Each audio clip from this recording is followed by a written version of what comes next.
ನಾನು ಇವತ್ತು ಹೇಳ್ತಾ ಇರೋ ಕಾಳಾಮುಖದ್ದು ಬೇರೆನೆ ವಿಷಯ. ಈ ಕಾಳಾಮುಖರಿಗೆ ಕಾಳಾಮುಖದ ಅವರ ಮುಖ್ಯ ಗುರು ಯಾರು, ಅದನ್ನ ಪ್ರಚಾರಕ್ಕೆ ತಂದವರು ಯಾರು, ಇದನ್ನ ಮೊದಲು ಹೇಳ್ತೇನೆ ನಿಮಗೆ. ಇವರಿಗೆ ಲಾಕುಳ ಶೈವರು ಅಂತಾನು ಹೇಳ್ತಾರೆ. ಈ ಲಾಕುಳ ಶೈವ ಅಂತಂದ್ರೆ ಏನು? ಈ ಲಾಕುಳ ಶೈವ ಅಂದ್ರೆ ಈ ಶಿವ ಲಗುಡ ಹಿಡ್ಕೊಂಡು ಬರ್ತಾನೆ. ಲಗುಡ ಅಂದ್ರೆ ಏನು? ಲಗುಡ ಅಂದ್ರೆ ಒಂದು ಇದು ಸ್ಟಿಕ್ ಅಂತ ಹೇಳ್ತಾರಲ್ಲ, ಒಂದು ಬಡಿಗೆ, ಒಂದು ಕೋಲು ಹಿಡ್ಕೊಂಡು ಬರ್ತಾನೆ. ಆ ಕೋಲು, ಅದು ಬಡಿಗೆ, ಆ ಸ್ಟಿಕ್ಕು ಅದು ಏನು ಹೇಳ್ತದೆ ಅಂದ್ರೆ, ಅದು ಬರೀ ಅಂತಿಂತ ಕೋಲಲ್ಲ, ಅದು 4 ವೇದಗಳನ್ನ ಅವನು ಬಡಿಗೆ ಮಾಡಿಕೊಂಡು ಕೋಲಿ ಥರ ಕೈಯಲ್ಲಿ ಹಿಡ್ಕೊಂಡು ಬರ್ತಾನೆ. ಆಮೇಲೆ ಮಾಮೂಲಿ ಧರ್ಮ ಪ್ರಚಾರಕರು ಹುಟ್ಟಿ ಬಂದು ಬೆಳೆದು ದೊಡ್ಡವರಾಗಿ ಪ್ರಚಾರ ಮಾಡ್ತಾರೆ. ಆದರೆ ಶಿವನಿಗೆ ಹಾಗೆ ಮಾಡೋ ಮನಸ್ಸು ಇರಲಿಲ್ಲ.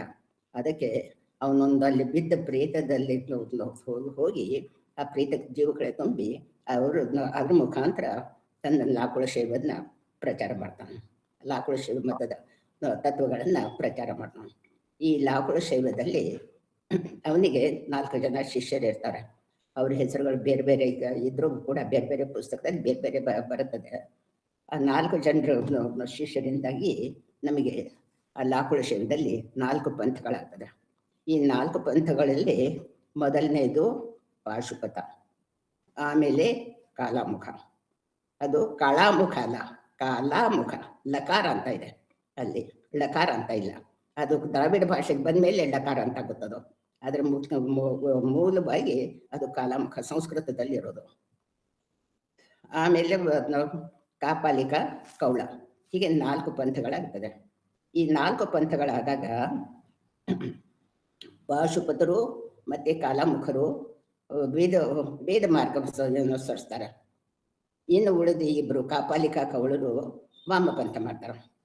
ಇವರಿಗೆ ವೇದ ಮಾರ್ಗ ಮಾಡಿದವ್ರಿಗೆ, ವೇದ ಮಾರ್ಗ ಮಾಡಿದವ್ರಿಗೆ ಸೌಮ್ಯ ಮಾರ್ಗದವರು ಅಂತಾರೆ. ವೇದ ಮಾರ್ಗ ಫಾಲೋ ಮಾಡೋರಿಗೆ.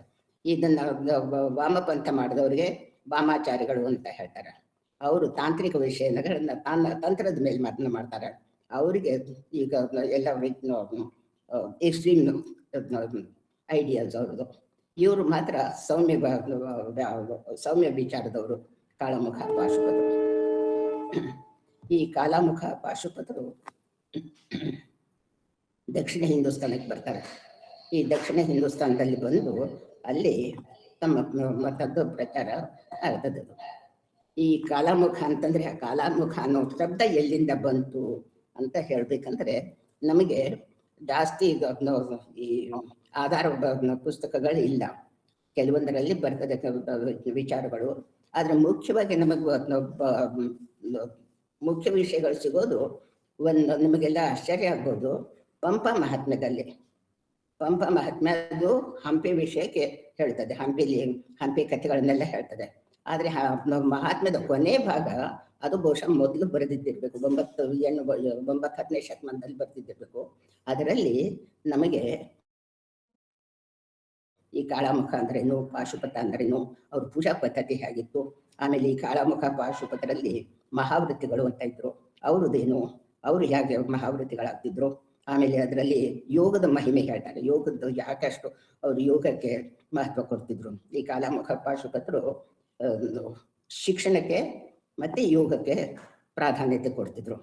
ಆದ್ರಿಂದ ಅವರ ದೇವಸ್ಥಾನಗಳಲ್ಲಿ ಕೆಲವೊಂದು ಎಲಿಮೆಂಟ್ಸ್ ಇರ್ತದೆ, ಅದನ್ನು ಆಮೇಲೆ ನಾ ಹೇಳ್ತೀನಿ ನಿಮಗೆ. ಅವರಿಗೆ ಶಿಕ್ಷಣ ಮತ್ತೆ ಯೋಗ ಬಹು ಮುಖ್ಯ. ಇವೆಲ್ಲ ಹೇಗೆ ಬಂದು ಅಂತ ಹೇಳ್ಬೋದು. ಈ ಕಾಲಾಮುಖ ಅಂದ್ರೆ ಏನು ಅನ್ನೋದನ್ನ ನಿಮಗೆ ಹೇಳ್ತೀನಿ.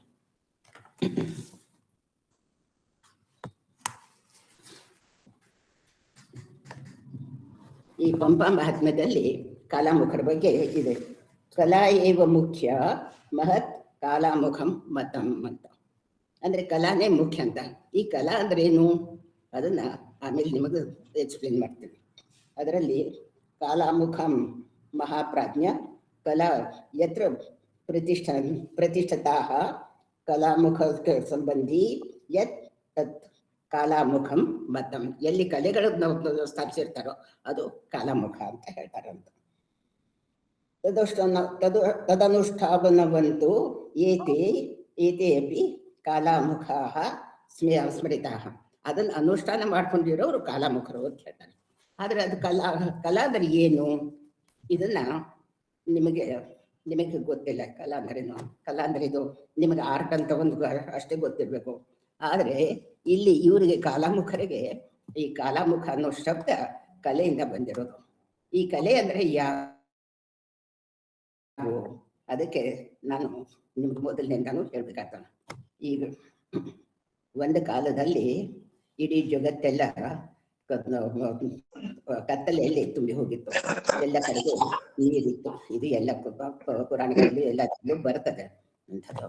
ಆ ನೀರಿನಿಂದ ತುಂಬಿ ಕತ್ತಲೆಯಲ್ಲಿದ್ದಾಗ ಅದರಲ್ಲಿ ಒಂದು ಬೆಳಕು ಬರ್ತದೆ. ಆ ಬೆಳಕಿನಿಂದ ಒಂದು ತತ್ವ ಬರ್ತದೆ. ಅದಕ್ಕೆ ಶಿವತತ್ವ ಅಂತ ಹೇಳಿದರು.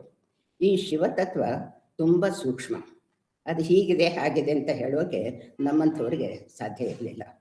ಅದಕ್ಕೆ ಆ ಶಿವತತ್ವ ಜಗದ ಹಿತಾರ್ಥಕ್ಕಾಗಿ ಸದಾಶಿವ ತತ್ವ ಹೇಳೋದು ಮಾಡ್ತದೆ. ಸದಾಶಿವ ತತ್ವ ತಾಳ್ತದದು. ಆ ಸದಾಶಿವ ತತ್ವ ಅಂದ್ರೆ ಏನು? ಅವನು ಶಿವನ ಇನ್ನೊಂದು ರೂಪ. ಅದು ಅವನಿಗೆ 5 ಮುಖಗಳು. ಆ 5 ಮುಖಗಳಿಗೆ 5 ಶಕ್ತಿಗಳಿರ್ತಾರೆ. ಆ ಶಕ್ತಿಗಳು ಶಿವನ ಮೊದಲನೇ ಶಕ್ತಿ ಶಿವನ ಒಂದು ಅಂಶದಿಂದ ಬರ್ತಾಳೆ. ಈ 5 ಮುಖಗಳ ಬಗ್ಗೆ ನಾನು ಹೇಳಬೇಕು ಅಂತಂದರೆ, ಅವನೊಂದು 4 ಮುಖಗಳು 4 ದಿಕ್ಕಿಗೆ ತಿರುಗಿರ್ತವೆ. ಪೂರ್ವಕ್ಕೆ ಪೂರ್ವ, ಪಶ್ಚಿಮ, ಪೂರ್ವ, ದಕ್ಷಿಣ, ಪಶ್ಚಿಮ, ಉತ್ತರಕ್ಕೆ. 5ನೇದು ಆಕಾಶ ನೋಡ್ತದೆ, ಊರ್ಧ್ವಮುಖ. ನಮಗೆ ಸುಮಾರು ಮೂರ್ತಿಗಳು ಶಿವನ ಮುಖಲಿಂಗಗಳು ನಮಗೆ ಸಿಗೋದು 4 ಮುಖಗಳಲ್ಲಿ ಸಿಗುತ್ತೆ. ಯಾಕಂದ್ರೆ 5ನೇದು ಊರ್ಧ್ವಮುಖ ಇರೋದ್ರಿಂದ ಅದನ್ನು ಸ್ವಲ್ಪ ತೋರಿಸೋದು ಕಠಿಣ ಅಂತ. ಈ 4 ಮುಖಗಳಿಗೆ ಈ 5 ಮುಖಗಳಿಗೆ 5 ಶಕ್ತಿಗಳು. ಈ 5 ಶಕ್ತಿಗಳು ಯಾರು? ಈ 5 ಮುಖಗಳ ಹೆಸರು ಹೇಳ್ತೇನೆ ಮೊದಲು. ಅದನ್ನು ನೀವು ನೋಟ್ ಮಾಡ್ಕೊಳ್ತೀನಿ ಅಂದರೆ ಮಾಡ್ಕೊಡ್ರಿ. ಪೂರ್ವಕ್ಕೆ ಇರೋದು ಪೂರ್ವದ ಮುಖ ತತ್ಪುರುಷ ಮುಖ. ತತ್ಪುರುಷ ಅಂದರೆ ಮ್ಯಾಗ್ನಾನಿಮಸ್ ಕ್ಯಾರೆಕ್ಟರ್. ಅದು ರಾಜರಾಗಿ ಅಥವಾ ಇದು ದೊಡ್ಡ ಮನುಷ್ಯರ ಇದನ್ನು ತೋರಿಸ್ತದೆ ಅದು. ಆಮೇಲೆ ದಕ್ಷಿಣಕ್ಕೆ ಅಘೋರ ಮೂರ್ತಿ. ಅಘೋರ ಮೂರ್ತಿ ಅಂದರೆ ಅವನು ಘೋರ ಮೂರ್ತಿ ಅದು. ಆದರೆ ಅವನು ಅಘೋರ ಭಕ್ತರಿಗೆ ಅಷ್ಟು ಒಂದು ಘೋರ ಇರಲ್ಲ. ಆದರೆ ನಾವು ಯಾರು ಅವನಿಗೆ ತೊಂದರೆ ಕೊಡ್ತಾರೆ ರಾಕ್ಷಸರಿಗೆ, ಅವನು ಘೋರ ಮೂರ್ತಿ. ಆದ್ದರಿಂದ ದಕ್ಷಿಣಕ್ಕೆ ಯಾವಾಗಲೂ ಅವನು ಫೈಟಿಂಗ್ ಸೀನ್ಸ್ ಅಂತ ಹೇಳ್ತಾರಲ್ಲ ಅದಿರ್ತದೆ. ಆಮೇಲೆ ಅದಕ್ಕೆ ಪಶ್ಚಿಮಕ್ಕೆ ಸದ್ಯೋಜಾತ ಮೂರ್ತಿ. ಸದ್ಯೋಜಾತ ಅಂದರೆ ಬ್ರಹ್ಮನಾಗೆ ಅದನ್ನ ಅಭ್ಯಾಸ ಮಾಡೋ. ಅವನ ಕೈಯಲ್ಲಿ ಯಾವಾಗಲೂ ಒಂದು ತಾಡೋಲೆ ಇದು ಪುಸ್ತಕ ಇರ್ತದೆ, ಅಥವಾ ಅದನ್ನ ವ್ಯಾಖ್ಯಾನ ಮುದ್ರ ಇರುತ್ತೆ ಇಂಥದ್ದು. ಆಮೇಲೆ ಉತ್ತರಕ್ಕೆ ವಾಮದೇವ. ವಾಮದೇವ ಅಂದರೆ ಹ್ಯಾಂಡ್ಸಮ್ ಇಮೇಜ್ ಆಫ್ ಶಿವ. ಅಲ್ಲಿ ವಾಮದೇವನಿಗೆ ತುಂಬ ಸುಂದರ ಮೂರ್ತಿ ಅದು. ಮೇಲೆ ಇರೋದು ಇದನ್ನು ಹೇಳಿದ್ನಲ್ಲ, ಸದಾಶಿವ ಮೂರ್ತಿ ಅದು. ಹೀಗೆ 5 ಮುಖಗಳು. ಈ 5 ಮುಖಗಳಿಗೆ 5 ಶಕ್ತಿಗಳಿರ್ತಾರೆ. 5 ಶಕ್ತಿಗಳು ಕೂಡಿರ್ತಾರೆ. ಈ ಶಕ್ತಿಗಳಿಂದ ಇದ್ದರೆ ಶಿವನಿಗೆ ಏನು ಮಾಡೋದಕ್ಕೆ ಸಾಧ್ಯ ಇಲ್ಲ. ಅದಕ್ಕೆ ಹೇಳೋದು ಅಂದರೆ Shiva cannot move without Shakti and Shakti cannot move without Shiva ಅಂತ. ಅವ್ರಿಗೊಬ್ರಿಗೊಬ್ರು ಯಾವಾಗಲೂ ಹೊಂದ್ಕೊಂಡೇ ಇರ್ತಾರೆ ಅದು. ಆಮೇಲೆ ಈ ಶಕ್ತಿಗಳು ಹೇಗೆ ಬಂದರು, ಎಲ್ಲಿಂದ ಬಂದರು ಅಂತಂದರೆ, ಪರಶಿವನ ಒಂದು ಅಂಶದಿಂದ, 1000ರಲ್ಲಿ ಒಂದು ಅಂಶದಿಂದ ಪರಾಶಕ್ತಿ ಬರ್ತಾಳೆ. ಈ ಪರಾಶಕ್ತಿ ಮೇಲ್ಮುಖ ಊರ್ಧ್ವಮುಖ ಅದ್ರ ಜೊತೆಗೆ ಅಸೋಸಿಯೇಟ್ ಆಗಿರ್ತಾಳೆ, ಅವನ ಜೊತೆಗೆ ಇರ್ತಾಳೆ. ಆ ಪರಾಶಕ್ತಿ ಒಂದು ಅಂಶದಿಂದ ಆದಿಶಕ್ತಿ, ಈ ಆದಿಶಕ್ತಿ ತತ್ಪುರುಷನ ಜೊತೆಗೆ ಇರ್ತಾಳೆ. ಆಮೇಲೆ ಈ ಆದಿಶಕ್ತಿ ಆದಮೇಲೆ ಪರಾಶಕ್ತಿ, ಆದಿಶಕ್ತಿ, ಇಚ್ಛಾಶಕ್ತಿ ಇಲ್ಲಿ ಅಘೋರ ಮೂರ್ತಿ ಜೊತೆಗೆ. ಈ ಇಚ್ಛಾಶಕ್ತಿಯಿಂದ ಒಂದು ಇಚ್ಛಾಶಕ್ತಿಯಿಂದ ಒಂದು ಅಂಶದಿಂದ ಜ್ಞಾನಶಕ್ತಿ ಸದ್ಯೋಜಾತನ ಜೊತೆ. ಆಮೇಲೆ ಜ್ಞಾನಶಕ್ತಿ, ಕ್ರಿಯಾಶಕ್ತಿ ಇವ್ನ ಜೊತೆಗೆ ವಾಮದೇವ ವಾಮದೇವನವನು. ಹೀಗೆ ಈ ಶಕ್ತಿಗಳು ಅವನು. ಈ ಶಕ್ತಿಗಳಿಗೆ ಪರ್ಯಾಯ ನಾಮಗಳಿವೆ. ಪರ್ಯಾಯ ನಾಮ ಅಂದ್ರೆ ಮತ್ತೊಂದು ಹೆಸರಿದೆ. ಅವರಿಗೆ ಕಲಾ ಅಂತ ಹೇಳ್ತಾರೆ. ಕಲಾ ಅಂತ ಹೇಳಿ ಅದರ ಹೇಳಿದ್ದಕ್ಕೆ ಆದಿ ಪರಾಶಕ್ತಿ ಅಂತ ಹೇಳಿದ್ನಲ್ಲ, ಆ ಪರಾಶಕ್ತಿಗೆ ಹೆಸರು, ಅವಳಿಗೆ ಕಲೆಗೆ ಹೋದ ಆ ಕಲೆ ಹೆಸರು, ಪರಾಶಕ್ತಿಯ ಕಲೆ ಹೆಸರು ಶಾಂತ್ಯತೀತ ಕಲಾ. ಇದು ಶಾಂತ್ಯತೀತ ಕಲಾ ಅಂತ. ಈ ಶಾಂತ್ಯತೀತ ಕಲಾದ ಒಂದು ಅಂಶದಿಂದ ಈ ಪರಾಶಕ್ತಿ ಆದಿಶಕ್ತಿ ಬಂದ ಆ ಶಾಂತಿ ಕಲಾ. ಈ ಶಾಂತಿ ಕಲಾದಿಂದ ವಿದ್ಯಾಕಲಾ ಬರ್ತದೆ. ಅದು ಮುಂದಿನ ಇದಕ್ಕೆ ಸದ್ಯೋಜಾತ ಶಕ್ತಿ ಜೊತೆಗೆ, ಸದ್ಯೋಜಾತನ ಜೊತೆಗೆ ಶಕ್ತಿ ಇರ್ತಲ್ಲ, ಆಕೆ ಜೊತೆಗೆ ಈ ಶಾಂತಿದ ಶಾಂತಿ ಆದಿಶಕ್ತಿ ಅಲ್ಲಿಂದ ಈ ಜ್ಞಾನ ಶಕ್ತಿ, ಜ್ಞಾನ ಅಲ್ಲ, ವಿದ್ಯಾಶಕ್ತಿಯಿಂದ ವಿದ್ಯಾಶಕ್ತಿ, ಆ ವಿದ್ಯಾಶಕ್ತಿಯಿಂದ ಪ್ರತಿಷ್ಠಾಕಲಾ ಇದನ್ನ ಸದ್ಯೋಜಾತ ಜೊತೆಗೆ. ಆಮೇಲೆ ಕೊನೆಯದು ನಿವೃತ್ತಿ ಕಲಾ. ಈ ನಿವೃತ್ತಿ ಕಲಾ ಇವನ ಜೊತೆಗೆ ಈಗ ಈ 5 ಶಕ್ತಿಗಳಿಗೆ 5 ಕಲೆಗಳಿವೆ. ಈ 5 ಕಲೆಗಳನ್ನ 5 ಕಲೆಗಳು 5 ಮುಖ, ಶಿವನ 5 ಮುಖಗಳ ಜೊತೆಗೆ ಅಸೋಸಿಯೇಟ್ ಆಗಿದೆ, ಅದರ ಜೊತೆಗಿವೆ. ಯಾರು ಆ ಕಲೆಗಳಿಗೆ ಸದಾಶಿವನ 5 ಮುಖಗಳನ್ನ ಆರಾಧಿಸ್ತಾರೋ, ಯಾರು ಕಲೆಗಳಿಗೆ ಸಂಬಂಧಿಸಿದ ಮುಖಗಳನ್ನು ಆರಾಧಿಸುವವರು, ಕಲೆಗಳಿಗೆ ಸಂಬಂಧಿಸಿದ ಮುಖಗಳನ್ನು ಆರಾಧಿಸುವವರು ಅವರು ಕಲಾಮುಖರು. ಕಲಾಮುಖದಿಂದ ಕಲಾ, ಅವರಿಗೆ ಕಲಾನೇ ಮುಖ್ಯ. ಕಲಾದಿಂದ ಕಲಾಮುಖದಿಂದ ಕಾಲಾಮುಖ ಅನ್ನೋ ಶಬ್ದ ಬಂತು. ಇದರಲ್ಲಿ ಎಲ್ಲೂ ಮುಖಕ್ಕೆ ಮಸಿ ಬಳ್ಕೊಳ್ಳೋ ಸಂಬಂಧ ಬರಲಿಲ್ಲ. ಮುಖಗಳನ್ನ ಯಾವ ಮುಖಗಳು ಕಲೆಗಳಿಗೆ ಸಂಬಂಧಿಸಿವೆಯೋ ಅಂತ ಮುಖಗಳನ್ನ ಆರಾಧಿಸುವವರು ಕಲಾಮುಖರು. ಕಲಾಮುಖದಿಂದ ಕಾಲಾಮುಖ ಆಯ್ತು. ಪಂಥ ಹೇಗೆ ಹುಟ್ಕೊಳ್ತು? ಕಾಳಮುಖ ಪಂಥ ಹೇಗೆ ಹುಟ್ಕೊಳ್ತು? ಪಂಥ ಹೇಗೆ ಹುಟ್ಕೊಳ್ತು? ಪಂಥ ಹೇಗೆ ಹುಟ್ಕೊಳ್ತು ಅಂತ. ಇದನ್ನ ಆರಾಧಿಸುವವರು, ಇದನ್ನ ಫಾಲೋ ಮಾಡೋರು ಅವ್ರಿಗೆ ಕಾಲಾಮುಖರು ಅಂತಂದ್ರು. ಇವರಿಗೆ ಒಬ್ಬ ಗುರುಗಳು ಇದ್ರು. ಅವ್ರಿಗೆ ಬೇರೆ ಬೇರೆ ಹೆಸರಿದೆ, ಬೇರೆ ಬೇರೆ ಗುರುಗಳು ಇರ್ತಾರೆ ಅವ್ರಿಗೆ. ಅವ್ರಿಗೆ ಒಬ್ಬ ಗುರುಗಳಿದ್ರು. ಅವರ ಶಿಷ್ಯರು ಇದಕ್ಕೊಂದು ಮುಖ್ಯ ಕಥೆ ಹೇಳ್ತಾರೆ. ಈ ಕಥೆ ಅಂದ್ರೆ ಇವಳು ವನದೇವತೆ ಸವಿತಾದೇವಿ ಒಂದು ಹಣ್ಣು ತಂದು ಕೊಡ್ತಾಳೆ ಪಾರ್ವತಿಗೆ. ಓಕೆ, ಪಾರ್ವತಿಗೆ ಒಂದು ಹಣ್ಣು ತಂದು ಕೊಡ್ತಾಳೆ. ಅದು ಕಥೆ ಗೊತ್ತಿದೆ ಅಲ್ಲ. ಅದನ್ನ ಪಾರ್ವತಿ ಇಬ್ರು ಮಕ್ಕಳು ಅಲ್ಲಿರ್ತಾರೆ, ಷಣ್ಮುಖ ಮತ್ತೆ ಗಣೇಶ. ಅವರಿಬ್ರು ನನಗ್ ಬೇಕು ಅಂತಾಳೆ. ಆವಾಗ ಪಾರ್ವತಿ ಹೇಳ್ತಾಳೆ, ನಿಮಗೆ ಜಗತ್ತಿನ ಸುತ್ತಾಕಿ ಬಂದ್ರಿ, ಯಾರು ಮೊದಲು ಬರ್ತೀರಿ ಅವರಿಗೆ ನಾನು ಕೊಡ್ತೀನಿ ಅಂತ. ಆವಾಗ ಇವನು ಷಣ್ಮುಖ ನವಿಲಿನ ಮೇಲೆ ಕೂತ್ಕೊಂಡು ಹೊರಟು ಬಿಡ್ತಾನೆ. ಅವನ ಜೊತೆಗೆ ಅವನ ಶಿಷ್ಯ ಮಹಾಕಾಲ ಹೊರಡ್ತಾನೆ. ಇಲ್ಲಿ ಗಣೇಶ ದೊಡ್ಡ ಹೊಟ್ಟೆ ಇಟ್ಕೊಂಡು ಇವನು ಅಲ್ಲೇ ಮನೆಯಲ್ಲೇ ಕೂತಿರ್ತಾನೆ. ಆಮೇಲೆ ಅವ್ರ ತಂದೆ ತಾಯಿಗೆ ಸುತ್ತಾಕ್ತಾನೆ ಅಂತ ಹೇಳ್ತಾರಲ್ಲ ಕಥೆನ, ಅದು ತಂದೆ ತಾಯಿಗೆ ಸುತ್ತಾಕ್ತಾನೆ. ಅವಾಗ ಆಮೇಲೆ ಅಷ್ಟರೊಳಗೆ ಅಂದ್ರೆ ಇವನು ಷಣ್ಮುಖ ಬರ್ತಾನೆ ಜಗತ್ತು ಸುತ್ತಾಕಿ. ಅವನು ಬಂದಾಗ ತಾಯಿ ಹೇಳ್ತಾಳೆ, ಇಲ್ಲ ಇವನು ಗಣೇಶ್ ಹೀಗೆ ಮಾಡ್ದ, ಅವನಿಗೆ ಮೊದಲು ಹಣ ಕೊಡೋದು ಅಂತಂದು, ಆದ್ರೆ ಇಬ್ಬರಿಗೂ ಜಗಳ ಬೇಡ ಅಂತ ಅದನ್ನು ಕಟ್ ಮಾಡಿ ಕೊಟ್ಲು ಅಂತ ಕಥೆ ಇದು. ಷಣ್ಮುಖನ ಜೊತೆಗೆ ಅವನ ಬಾಡಿಗಾರ್ಡ್ ಹೋಗಿರ್ತಾನಲ್ಲ ಮಹಾಕಾಲ, ಅವನು ವಾಪಸ್ ಬರ್ತಾನೆ. ಅವನ ಲಾಯಲ್ಟಿ ನೋಡಿ, ಅವನ ಫಿಡಿಲಿಟಿ ನೋಡಿ ಇವನಿಗೆ ತುಂಬಾ ಸಂತೋಷ ಆಗ್ತದೆ. ಅವಾಗ ಅವನಿಗೆ ಈ ಈ ಕಾಲಾಮುಖದ ಪ್ರಶ್ನೆಗಳನ್ನ ಇದನ್ನ ಎಕ್ಸ್ಪ್ಲೇನ್ ಮಾಡ್ತಾನೆ. ಅದು ಕಾಲಾಮುಖದ್ದು. ಅದೆಲ್ಲ ನಮಗೆ ಇದೆಲ್ಲ ವಿಷಯ ಅದರೊಳಗೆ ಸಿಗ್ತದೆ. ಇದುವರೆಗೆ ಹೇಳಿ. ಈ ಪಂಥ ಕರ್ನಾಟಕಕ್ಕೆ ಯಾವಾಗ ಬಂತು? ಈ ಪಂಥ ಕದಂಬರ ಕಾಲದಿಂದನೂ ಬಂತು. ಇದು ಅಲ್ಲಿ ಎರಡನೇ ಶತಮಾನದಲ್ಲಿ ಉತ್ತರ ಹಿಂದೂಸ್ತಾನದಷ್ಟು ಪ್ರಾರಂಭ ಆಗ್ತದೆ. ಅಲ್ಲಿ ಬೇರೆ ಬೇರೆ ಪ್ರದೇಶಗಳು ಹೇಳ್ತಾರೆ, ಅದೆಲ್ಲ ನಾನು ಇಲ್ಲಿ ಹೇಳಕ್ ಹೋಗಲ್ಲ. ಅಲ್ಲಿ ಆ ಪ್ರದೇಶ, ಅಲ್ಲಿಂದ ಇಲ್ಲಿ ದಕ್ಷಿಣಕ್ಕೆ ಕರ್ನಾಟಕಕ್ಕೆ ಕದಂಬರ ಕಾಲದಲ್ಲಿ, ಆದ್ರೆ ಅದರಲ್ಲಿ ಅವಾಗ ಅಷ್ಟೊಂದು ಪ್ರಚಾರದಲ್ಲಿರಲ್ಲ. ಆಮೇಲೆ ಮುಂದೆ ಕದಂಬರ ನಂತರ ಇವ್ರು ಬರ್ತಾರಲ್ಲ ಬಾದಾಮಿ ಚಾಲುಕ್ಯರ ಕಾಲಕ್ಕೆ ನಮಗೆ ಕಾಳಮುಖ ಪಾಶುಪತ್ರದ್ದು ಇನ್ಫ್ಲೂಯೆನ್ಸ್ ಕಾಣಿಸ್ತದೆ. ಈ ಕಾಲಾಮುಖ ಇದು ಎಲ್ಲಿ ನಮಗೆ ಹೆಚ್ಚು ಎದ್ದು ಕಾಣುತ್ತದೆ ಅಂತಂದ್ರೆ ಈ ಆದಿತ್ಯ ಇದು ಶೈವ ದೀಕ್ಷೆ ತಗೊಳ್ತಾನೆ. ಆ ಶೈವ ದೀಕ್ಷೆ ತಗೊಂಡ ಮೇಲೆ ಬಾದಾಮಿ ಚಾಳುಕ್ಯರು ಇಲ್ಲಿ ಹೋದ್ರೆ ಅವ್ರು ಮೊದಲು ನಾವು ಮಹಾಭಾಗವತರು ಅಂತ ಹೇಳ್ಕೊಳ್ತಿದ್ವು. ಈ ನಾವು ವಿಕ್ರಮಾದಿತ್ಯ ಯಾವಾಗ ಶೈವ ದೀಕ್ಷೆ ತಗೊಂಡನು, ಶೈವ ಮಂಡಲ ದೀಕ್ಷೆ ಅಂತ ಹೇಳ್ತಾರೆ, ಅದು ಅಲ್ಲಿ ದೀಕ್ಷೆ ತಗೊಳ್ತಾನೆ. ಆವಾಗಿನಿಂದ ಶೈವ ಇನ್ಫ್ಲುಯೆನ್ಸ್ ಶುರುವಾಗ್ತದೆ ಕರ್ನಾಟಕದಲ್ಲಿ. ಕರ್ನಾಟಕದ ಯಾವ ಜಿಲ್ಲೆಯಲ್ಲಿ ಈ ಪಂಥ ಹೆಚ್ಚು ಹೆಸರುವಾಸಿಯಾಗಿದೆ? ಜಿಲ್ಲೆಯಲ್ಲಿ ಅಂತ ಹೇಳೋಕ್ ಬರಲ್ಲ. ಯಾಕಂದ್ರೆ ಅವಾಗ ಜಿಲ್ಲೆಗಳಿರ್ಲಿಲ್ಲ, ರಾಜ್ಯಗಳಿದ್ವು. ಕಾಲಾಮುಖ ಪಾಶುಪತ ಪ್ರಾರಂಭ ಆಗಿದ್ದು ಬಾದಾಮಿ ಚಾಲುಕ್ಯರ ಕಾಲಕ್ಕೆ. ಇದನ್ನ ನಾವು ಮುಖ್ಯವಾಗಿ ಈ ಬಾದಾಮಿ ಚಾಲುಕ್ಯರ ಕಾಲಕ್ಕೆ ಏನು ನಮಗೆ ಎದ್ದು ಕಾಣ್ತದೆ ಅಂತಂದ್ರೆ ಅವ್ರ ದೇವಸ್ಥಾನಗಳನ್ನು ನೋಡ್ಬೇಕು. ಆ ದೇವಸ್ಥಾನಗಳನ್ನು ನೋಡಿದಾಗ ಅವರು ಈ ಸದಾಶಿವನ ಮುಖಗಳನ್ನು ಹೇಳಿದ್ನಲ್ಲ, ಅವರಿಗೆ ದೇವಸ್ಥಾನ ಅಂತಂದ್ರೆ ಅದು ಶಿವನೇ ಅಂತ.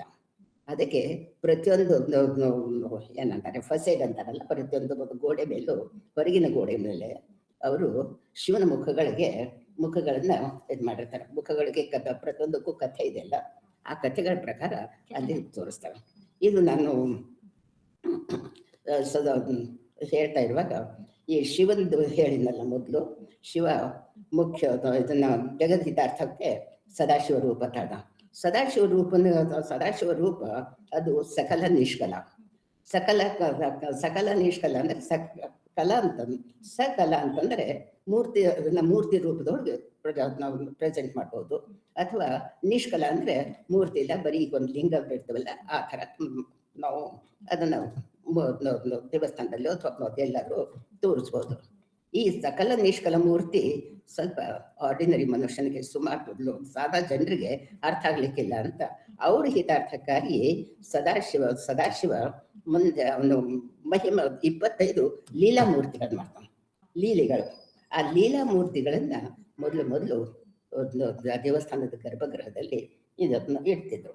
ಮುಂದೆ ಯಾವಾಗ ಅದು ಸರ್ವಂ ಶಿವಮಯಂ ಅಂತ ಶುರು ಆಗುತ್ತೋ ಆವಾಗ ಎಲ್ಲ ಕಡೆಗೂ ಲಿಂಗ ಸ್ಥಾಪಿಸೋದಕ್ಕೆ ಶುರು ಮಾಡ್ತಾರೆ. ಇದು ಕಾಲಾಮುಖ ಪಾಶುಪತರ ವಿಚಾರ. ಅದು ಕಾಳಮುಖ ಅಂತ ಅನ್ನೋದು ಒಂದು ಶೈವ ಪಂಥ, ಶಿವನ ಆರಾಧಕರು. ಶೈವ ಪಂಥ ಶಿವನ ಆರಾಧಕರು. ಶಿವನಿಗೆ ಆರಾಧನೆ ಮಾಡುವಾಗ ಆ ಶಿವನ ಮೂರ್ತಿ ಜೊತೆಗೆ ಒಬ್ಬ ಕಲೆ ಇರಬೇಕು. ಕಲೆ ಅಂದ್ರೆ ಒಬ್ಬ ದೇವತೆ, ಶಕ್ತಿ, ಅವನ ಶಕ್ತಿ ಆಕೆ ಇರಬೇಕು. ಆ ಶಕ್ತಿ ಇಲ್ಲದೆ ಇದ್ರೆ ಅದು ಶಿವನ ಮೂರ್ತಿ ಅಲ್ಲ ಅಂತ. Shiva without Shakti is not A Shiva ಅಂತ. ಆ ಶಕ್ತಿಗೆ ಕಲೆ ಅಂತ ಹೇಳ್ತಾರೆ.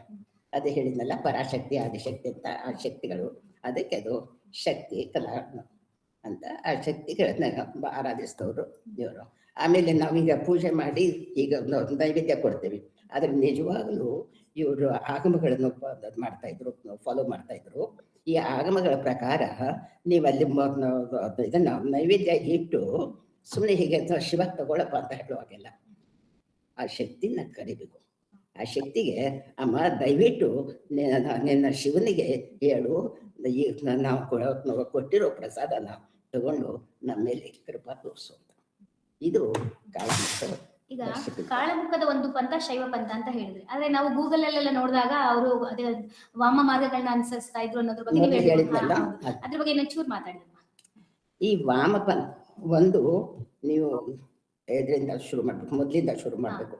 ಅದು ನಮ್ಮ ಇತಿಹಾಸನ ಬರೆದವ್ರು ಯಾರು? ಈಗಿನ ಇತಿಹಾಸನ ಬರೆದವರು ಬ್ರಿಟಿಷರು. ಆ ಬ್ರಿಟಿಷರು 1852 ಮ್ಯೂಟಿನರಿ ಆದಮೇಲೆ, ಸಿಪಾಯಿ ಬಂಡಾಯ ಆದಮೇಲೆ ನಮಗೆ ಮಹಾರಾಜರಾಗಿ ಬಂದರು, ನಮ್ಮನ್ನು ಡಾಮಿನೇಟ್ ಮಾಡ್ತಾ ಇದ್ರು. ಆವಾಗ ಅವರು ನಮ್ಮನ್ನು ತುಳಿಬೇಕು, ಇಲ್ಲಿ ಭಾರತದಲ್ಲಿ ಕೊನೆವರೆಗೂ ಇರಬೇಕು ಅಂತ. ಅದಕ್ಕೆ ನಮ್ಮ ಬಗ್ಗೆ ಅಪಪ್ರಚಾರ ಮಾಡೋದಕ್ಕೆ ಶುರು ಮಾಡಿದರು. ಅವರು ಹೇಳಿದ ಮೊದಲೇ ವಿಚಾರ ಅಂತಂದರೆ, ಇದು Indians have no historical sense. ಅವರಿಗೆ ಈ ಲೆಜೆಂಡ್ಸು, ಅಂದರೆ ಈ ದಂತಕಥೆಗಳು, ಮೈಥಾಲಜಿಕಲ್ಸ್, ಪುರಾಣ ಪುಣ್ಯಕಥೆಗಳು, ಇವು ತುಂಬ ಇಷ್ಟ. ಇದ್ರ ಮೇಲಿಂದ ನಾವು ಯಾವ ಇತಿಹಾಸ ಬರೆದ್ರೆ ಅವ್ರಿಗೆ ತುಂಬ ಖುಷಿ ಆಗ್ತದೆ. ಆಮೇಲೆ ಹಾಗೆ ನಾವು ಇರೋದ್ರಿಂದ ನಾವು ಅವ್ರ ನಿಜವಾದ ಇತಿಹಾಸನ ಮುಚ್ಚಿಟ್ಟು ಹೀಗೆ ಅವ್ರಿಗೆ ಬ್ಲಫ್ ಮಾಡಿ ನಾವಿಲ್ಲಿ ಕೊನೆವರೆಗೂ ಇರ್ಬೋದು ಅಂತ. ಈ ಹೊತ್ತಿನಲ್ಲಿ ಅಲ್ಲಲ್ಲಿ ಅವರಿಗೆ ಯಾರೋ ಒಬ್ಬರು ರಾಮಾನುಜಾಚಾರ್ಯರು ತಮ್ಮ ಪುಸ್ತಕದಲ್ಲಿ ಎಲ್ಲೂ ಬರೆದಿದ್ದಾರಂತೆ. ಕಾಳಮುಖರು ಅಂದರೆ ಅವ್ರ ಮುಖಕ್ಕೆ ಮಸಿ ಬಳ್ಕೊಟ್ಟಿದ್ರು, ಆಮೇಲೆ ವಾಮಾಚಾರ ಮಾಡ್ತಿದ್ರು. ಅದನ್ನ ತುಂಬಾ ಪಾಪ್ಯುಲರ್ ಮಾಡಿಬಿಟ್ಟಾರೆ, ಅದಕ್ಕೆ ತುಂಬಾ ಪ್ರಚಾರ ಕೊಟ್ಬಿಟ್ರು ಉಳಿದವರು. ಆ ಕೊಟ್ಟಿದ್ದನ್ನ ನಮ್ಮ ಭಾರತೀಯರು ಅದನ್ನೇ ಮುಂದುವರ್ಸ್ಕೊಂಡು ಹೋಗ್ತಾ ಇದ್ದಾರೆ, ಈಗಲೂ ಹೋಗ್ತಾ ಇದ್ದಾರೆ. ಅದು ನನ್ನ ಬೇಜ. ಆದರೆ ಈಗ ಪಂಪ ಮಹಾತ್ಮ ಇಂಥದ್ದು ಓದಿದಾಗ ನಮ್ಗೆ ಗೊತ್ತಾಗೋದು ಈ ವಿಷಯ ನಾನು ಹೇಳಿದ್ನಲ್ಲ, ಆ ಮುಖಕ್ಕೆ ಸಂಬಂಧಿಸಿದ ಕಲಾ. ಅವರಿಗೆ ಕಲೆ ಮುಖ್ಯ, ಅಂದ್ರೆ ದೇವಿ ಮುಖ್ಯ. ದೇವಿ ಅಂದ್ರೆ ಅವ್ರ ಶಾಸ್ತ್ರ ಇದಲ್ಲ, ಶಾಸ್ತ್ರ ಅಲ್ಲ, ದೇವಿ ಮುಖ್ಯ. ದೇವಿ ಮುಖಾಂತರ ಶಿವನಿಗೆ ಹೋಗ್ಬೇಕು. ಅದನ್ನೇ ನಮ್ಮ ಬಸವಣ್ಣವರು ಶರಣ ಅಂತ ಹೇಳಿಲ್ವ, ಅದನ್ನು ಆವಾಗ ಶರಣರ ಇದನ್ನ ನಾವು ಆಗ್ತದೆ. ಆಮೇಲೆ ಇನ್ನೂ ಒಂದು ನಮ್ಮದು ನಾವು ಕಳ್ಕೊಂಡಿದ್ದೀವಿ, ಅದು ಏನಿತ್ತು ಅಂತ. ಈ ಕಾಲಾಮುಖ ಪಾಶುಪತರು ನಮ್ಮ ದಕ್ಷಿಣ ಹಿಂದೂಸ್ತಾನಕ್ಕೆ ಬಂದಾಗ, ಇಲ್ಲಿ ಕರ್ನಾಟಕಕ್ಕೆ ಬಂದಾಗ ಅವರು ಶಕ್ತಿ ಪರೀಕ್ಷೆ ಸಿಂಹ ಪರೀಕ್ಷೆ ಅಂತ ಹೇಳ್ತಿದ್ರು. ನಾವು ಪರ್ವತಾವಳಿಯವರು ಶಕ್ತಿ ಪರೀಕ್ಷೆ ಸಿಂಹ ಪರೀಕ್ಷೆ. ಒಬ್ರು ಕೇದಾರದಿಂದ ಬಂದರು ಪಂಡಿತರು, ಇವರು ಗುರುಗಳು, ಇನ್ನೊಬ್ರು ಬಂಗಾಲದಿಂದ ಬಂದರು, ಮತ್ತೊಬ್ರು ಬೇರೆ ಕಡೆಯಿಂದ, ಹೀಗೆಲ್ಲ ಬೇರೆ ಬೇರೆ ಕಡೆಯಿಂದ ಬಂದರು. ಆದ್ರೆ ಅವರು ಬರುವಾಗ ಮೊದಲು ಶ್ರೀಶೈಲದಲ್ಲಿ ಟ್ರೈನಿಂಗ್ ತಗೊಳ್ತಿದ್ರು. ಶ್ರೀಶೈಲದಲ್ಲಿ 2 ಸ್ಕೂಲ್ ಇದ್ದು, 2 ಎಸ್ಟಾಬ್ಲಿಷ್ಮೆಂಟ್ಸ್ ಅಂತ ಹೇಳ್ತಾರಲ್ಲ ಅದಿತ್ತು. ಒಂದು ಪಾಶುಪತರದು, ಇನ್ನೊಂದು ಕಾಲಾಮುಖರದು. ಈ ಕಾಲಾಮುಖರಿಗೆ ಅವರು ಶಕ್ತಿ ಪರೀಕ್ಷೆ ಅಂತ ಹೇಳ್ಕೊಂಡ್ರು, ಯಾಕಂದ್ರೆ ಅವ್ರ ಶಕ್ತಿ ಮುಖ್ಯ. ಈ ಪಾಶುಪತರಿಗೆ ಸಿಂಹ ಪರೀಕ್ಷೆ.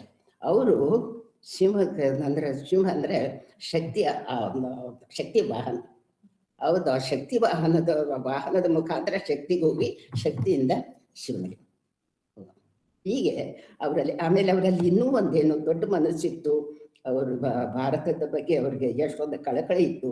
ಜನರು ಯಾವಾಗಲೂ ಸೌಹಾರ್ದತೆಯಿಂದ ಇರಬೇಕು ಅಂತಂದು ಅವರು ಶಿವ ಮುಖ್ಯ. ಶಿವ ಏಕಪಾದ ಮೂರ್ತಿಯಾಗಿ ನಿಂತಾಗ ಬಲಭಾಗದಿಂದ ಬ್ರಹ್ಮ, ಎಡಭಾಗದಿಂದ ವಿಷ್ಣು ಹೊರಡ್ತಾರೆ. ಆಮೇಲೆ ಅಲ್ಲಿಂದ ಬೇರೆ ಬೇರೆ ದೇವರು, ಬೇರೆ ಬೇರೆ ದೇವತೆಗಳು ಅವನ ದೇಹದ ಬೇರೆ ಬೇರೆ ಭಾಗದಿಂದ ಇದರಿಂದ ನಮ್ಗೆ ಏನು. ಆಮೇಲೆ ಅವನ ಕಣ್ಣಂದ್ರೆ ಸೂರ್ಯ, ಚಂದ್ರ, ಇದು ಅಗ್ನಿ ಇಲ್ಲಿರೋದು. ಹೀಗೆ ಎಲ್ಲ ದೇವತೆಗಳು ಶಿವನ ಒಂದು ಅಂಶ, ಅಂದ್ರೆ ಅವ್ರು ಬೇರೆ ಅಲ್ಲ ಅಂತ. ಆದ್ರಿಂದ ನೀವು ಬ್ರಹ್ಮನ್ನೇ ಆರಾಧಿಸ್ರಿ, ಅಥವಾ ವಿಷ್ಣುವನ್ನೇ ಆರಾಧಿಸ್ರಿ, ಅಥವಾ ಸೂರ್ಯನ್ನೇ ಆರಾಧಿಸ್ರಿ. ಆದರೆ ನಾವು ಹೆಚ್ಚು ನೀವು ಹೆಚ್ಚು ಅಂತ ಬಡ್ದಾಡೋದು ಬೇಡ. ಅವರೆಲ್ಲ ಶಿವನ ಆರಾಧಕರು, ಶಿವನ ಅಂಶ ಅಂತ. ಅಂದ್ರೆ ನಮ್ಮ ಸೊಸೈಟಿಯಲ್ಲಿ ಜನ ಸೌಹಾರ್ದತೆಯಿಂದ ಇರಬೇಕು, ಸುಖದಿಂದ ಇರಬೇಕು ಅಂತ ಈ ರೀತಿಯ ಒಂದು ನೋಬಲ್ ಐಡಿಯಾ ಅಂತ ಹೇಳ್ತಾರಲ್ಲ, ಅದು ನಮಗೆ ಎಲ್ಲಿ ಕಾಣ್ತದೆ ಅಂದರೆ ಅವರ ದೇವಸ್ಥಾನಗಳು, ತ್ರಿಕುಟಾಚಲ, ಇದು ಈ ಕಾಲಾಮುಖ. ಆಮೇಲೆ ಈ ಕಾಲಾಮುಖರಿಗೆ ಇನ್ನೂ ಒಂದು ಅಂದ್ರೆ, ಅವರಿಗೆ ಅವ್ರ ಗುರುಗಳು ದೀಕ್ಷೆ ಕೊಡ್ತಿದ್ರು. ಆ ದೀಕ್ಷೆ ಕೊಟ್ಟವನಿಗೆ ಅವನು ಒಂದು ಲಿಂಗ ಕೊಡ್ತಿದ್ರು. ಕೆಲವರು ಒಂದು ಚಿಕ್ಕ ಲಿಂಗ ಮಾಡಿಕೊಂಡು ತಲೆ ಕೊರಳಲ್ಲಿ ಕಟ್ಕೊಳ್ತಿದ್ರು, ಅಥವಾ ಇಲ್ಲಿ ತಲೆ ಮೇಲೆ ಕಟ್ಕೊಳ್ತಿದ್ರು. ಅವ್ರಿಗೆ ಲಿಂಗಿ ಅಂತಿದ್ರು. ಈ ಲಿಂಗಿ ಎಷ್ಟು ಮುಖ್ಯ ಸೊಸೈಟಿಲಿ ಅಂತಂದ್ರೆ, ಇದರಲ್ಲಿ ಸಮಾಜದಲ್ಲಿ ಅವನು ಎಷ್ಟು ಮುಖ್ಯ ಅಂತಂದ್ರೆ, ಈ ನಮ್ಮ ಶಾಸ್ತ್ರಗಳಲ್ಲಿ ಶಾಪಾಶಯಗಳು ಬರುತ್ತಲ್ಲ ಕೊನೆಗೆ, ಆ ಶಾಪ ನೀವು ಇದನ್ನ ಈ ಶಾಸ್ತ್ರದಲ್ಲಿ ಹೇಳಿದ್ದನ್ನು ನೀವು ಫಾಲೋ ಮಾಡದೇ ಇದ್ರೆ, ನೀವು ಅದನ್ನ ಅದಕ್ಕೆ ಮರ್ಯಾದೆ ಕೊಡದೇ ಇದ್ರೆ, ನಿಮಗೆ ವಾರಣಾಸಿಲಿ ಗಂಗೆ ತಡೆಯಲ್ಲಿ ಬ್ರಾಹ್ಮಣನ ಕೊಂದ ಹಾಗೆ ಅದನ್ನ ಕೊಂದ ಪಾಪ ಬರ್ತದೆ, ಅಥವಾ ಲಿಂಗಿನ ಕೊಂದ ಪಾಪ. ಅಂದ್ರೆ ಈ ಕಾಳಾಮುಖ ಪಾಶುಪತರು ಲಿಂಗ ಕಟ್ಕೊಂಡವರು ಬ್ರಾಹ್ಮಣನಿಗೆ ಸರಿಯಾಗಿದ್ರು. ಅಷ್ಟು ಪ್ರಾಮುಖ್ಯತೆ ಇದ್ದವರಿಗೆ ನಮ್ಮ ಶಾಸನಗಳಲ್ಲಿ ಬರ್ತದೆ. ಚಾಳುಕ್ಯರ ಶಾಸನ, ಕಲ್ಯಾಣ ಚಾಳುಕ್ಯರ ಶಾಸನದಲ್ಲಿ. ಹೀಗಿದ್ದಾಗ ಅವರು ವಾಮಾಚಾರ ಮಾಡ್ತಿದ್ರು, ಹೆಂಡ ಕುಡಿತಿದ್ರು ಅನ್ನೋದು ತುಂಬಾ ಮೂರ್ಖತನ ನಮ್ದು. ಅದನ್ನೇ ನಾವು ನಂಬಿಕೊಂಡು ಅವರನ್ನ ನಾವು ಎಷ್ಟು ಕೀಳು ರೀತಿಯಿಂದ ನೋಡ್ಕೊಂಡಿದ್ದೀವಿ. ಅದ್ರ ಬಗ್ಗೆ ನಾವು ಇನ್ನೂವರೆಗೂ ಅಭ್ಯಾಸ ಮಾಡ್ತಾ ಇಲ್ಲ. ಆಮೇಲೆ ಅವ್ರಿಗೆ ಇನ್ನೂ ಒಂದು ಅಂತಂದ್ರೆ, ಅವರು ದೇವಸ್ಥಾನ ಕಟ್ಸಿದ್ರು. ಆ ದೇವಸ್ಥಾನ ಕಟ್ಸೋದು ಯಾಕೆ ಅಂತಂದ್ರೆ, ಅವರು ದೀಕ್ಷೆ ಕೊಡ್ತಿದ್ರು. ದೀಕ್ಷೆ ಕೊಟ್ಟಾಗ ಅವನ ಕೈಯಲ್ಲಿ ಒಂದು ಲಿಂಗ ಕೊಡ್ತಿದ್ರು. ಆ ಲಿಂಗನ ಅವನು ಗುರುಗಳ ಕೈಯಲ್ಲಿ ಕೊಟ್ಟು ಇದನ್ನ ಮಠದಲ್ಲಿ ಇಡ್ಬೋದು, ಅಥವಾ ಅದನ್ನ ಒಂದು ಈ ಪವಿತ್ರ ಸ್ಥಳದಲ್ಲಿ, ಅಂದ್ರೆ ಈ ಹಂಪೆ ಪಟ್ಟದ ಕಲ್ಲು ಇಂಥ ಪವಿತ್ರ ಸ್ಥಳದಲ್ಲಿ ಇಟ್ಟು ಪೂಜೆ ಮಾಡಬೇಕು. ಅಲ್ಲಿ ಅವ್ನು ಸುಮ್ಮನೆ ಹೊರಗೆ ಇಟ್ಟು ಪೂಜೆ ಮಾಡ್ಲಿಕ್ಕೆ ಸಾಧ್ಯ ಇಲ್ಲ. ಅದನ್ನ ಇಟ್ಟಾಗ ಅದೊಂದು ದೇವಸ್ಥಾನ ಕಟ್ಟಿಸೋಣ. ಆ ದೇವಸ್ಥಾನ ಕಟ್ಟಿಸಿದ್ದಕ್ಕೆ ಅದರಲ್ಲಿ ಪೂಜೆ, ನಿತ್ಯ ಪೂಜೆ ನಡಿಬೇಕಲ್ವ, ಅದಕ್ಕಾಗಿ ದಾನ ಕೊಡಬೇಕು. ಈ ದಾನ ಕೊಟ್ಟಾಗ ಅವನಿಗೆ ಅದು ಸರ್ವಮಾನ್ಯ ಆಗ್ತಿತ್ತು. ಅಂದರೆ ಅವನು ಟ್ಯಾಕ್ಸ್ ಕೊಡ್ತಿರ್ಲಿಲ್ಲ. ಇದರ ಪರಿಣಾಮ ಏನಾಯಿತು ಅದನ್ನು ನೀವು ಯಾರಾದರೂ ವಿಚಾರ ಮಾಡಿದ್ದೀರಾ? ಇದರ ಪರಿಣಾಮ ಅಂದರೆ ಅರಸನಿಗೆ ಟ್ಯಾಕ್ಸ್ ಹೋಗ್ತಿರ್ಲಿಲ್ಲ. ಆಗ ಈಗ ಕಲ್ಯಾಣ ಚಾಳುಕ್ಯರ ಕಾಲಕ್ಕೆ ಟ್ಯಾಕ್ಸು ಕಟ್ತಿರ್ಲಿಲ್ಲ ಈ ಜನ. ಅದರಿಂದ ಏನಾಯಿತು, ಅರಸ ತುಂಬ ವೀಕ್ ಆಗಿಬಿಟ್ಟ.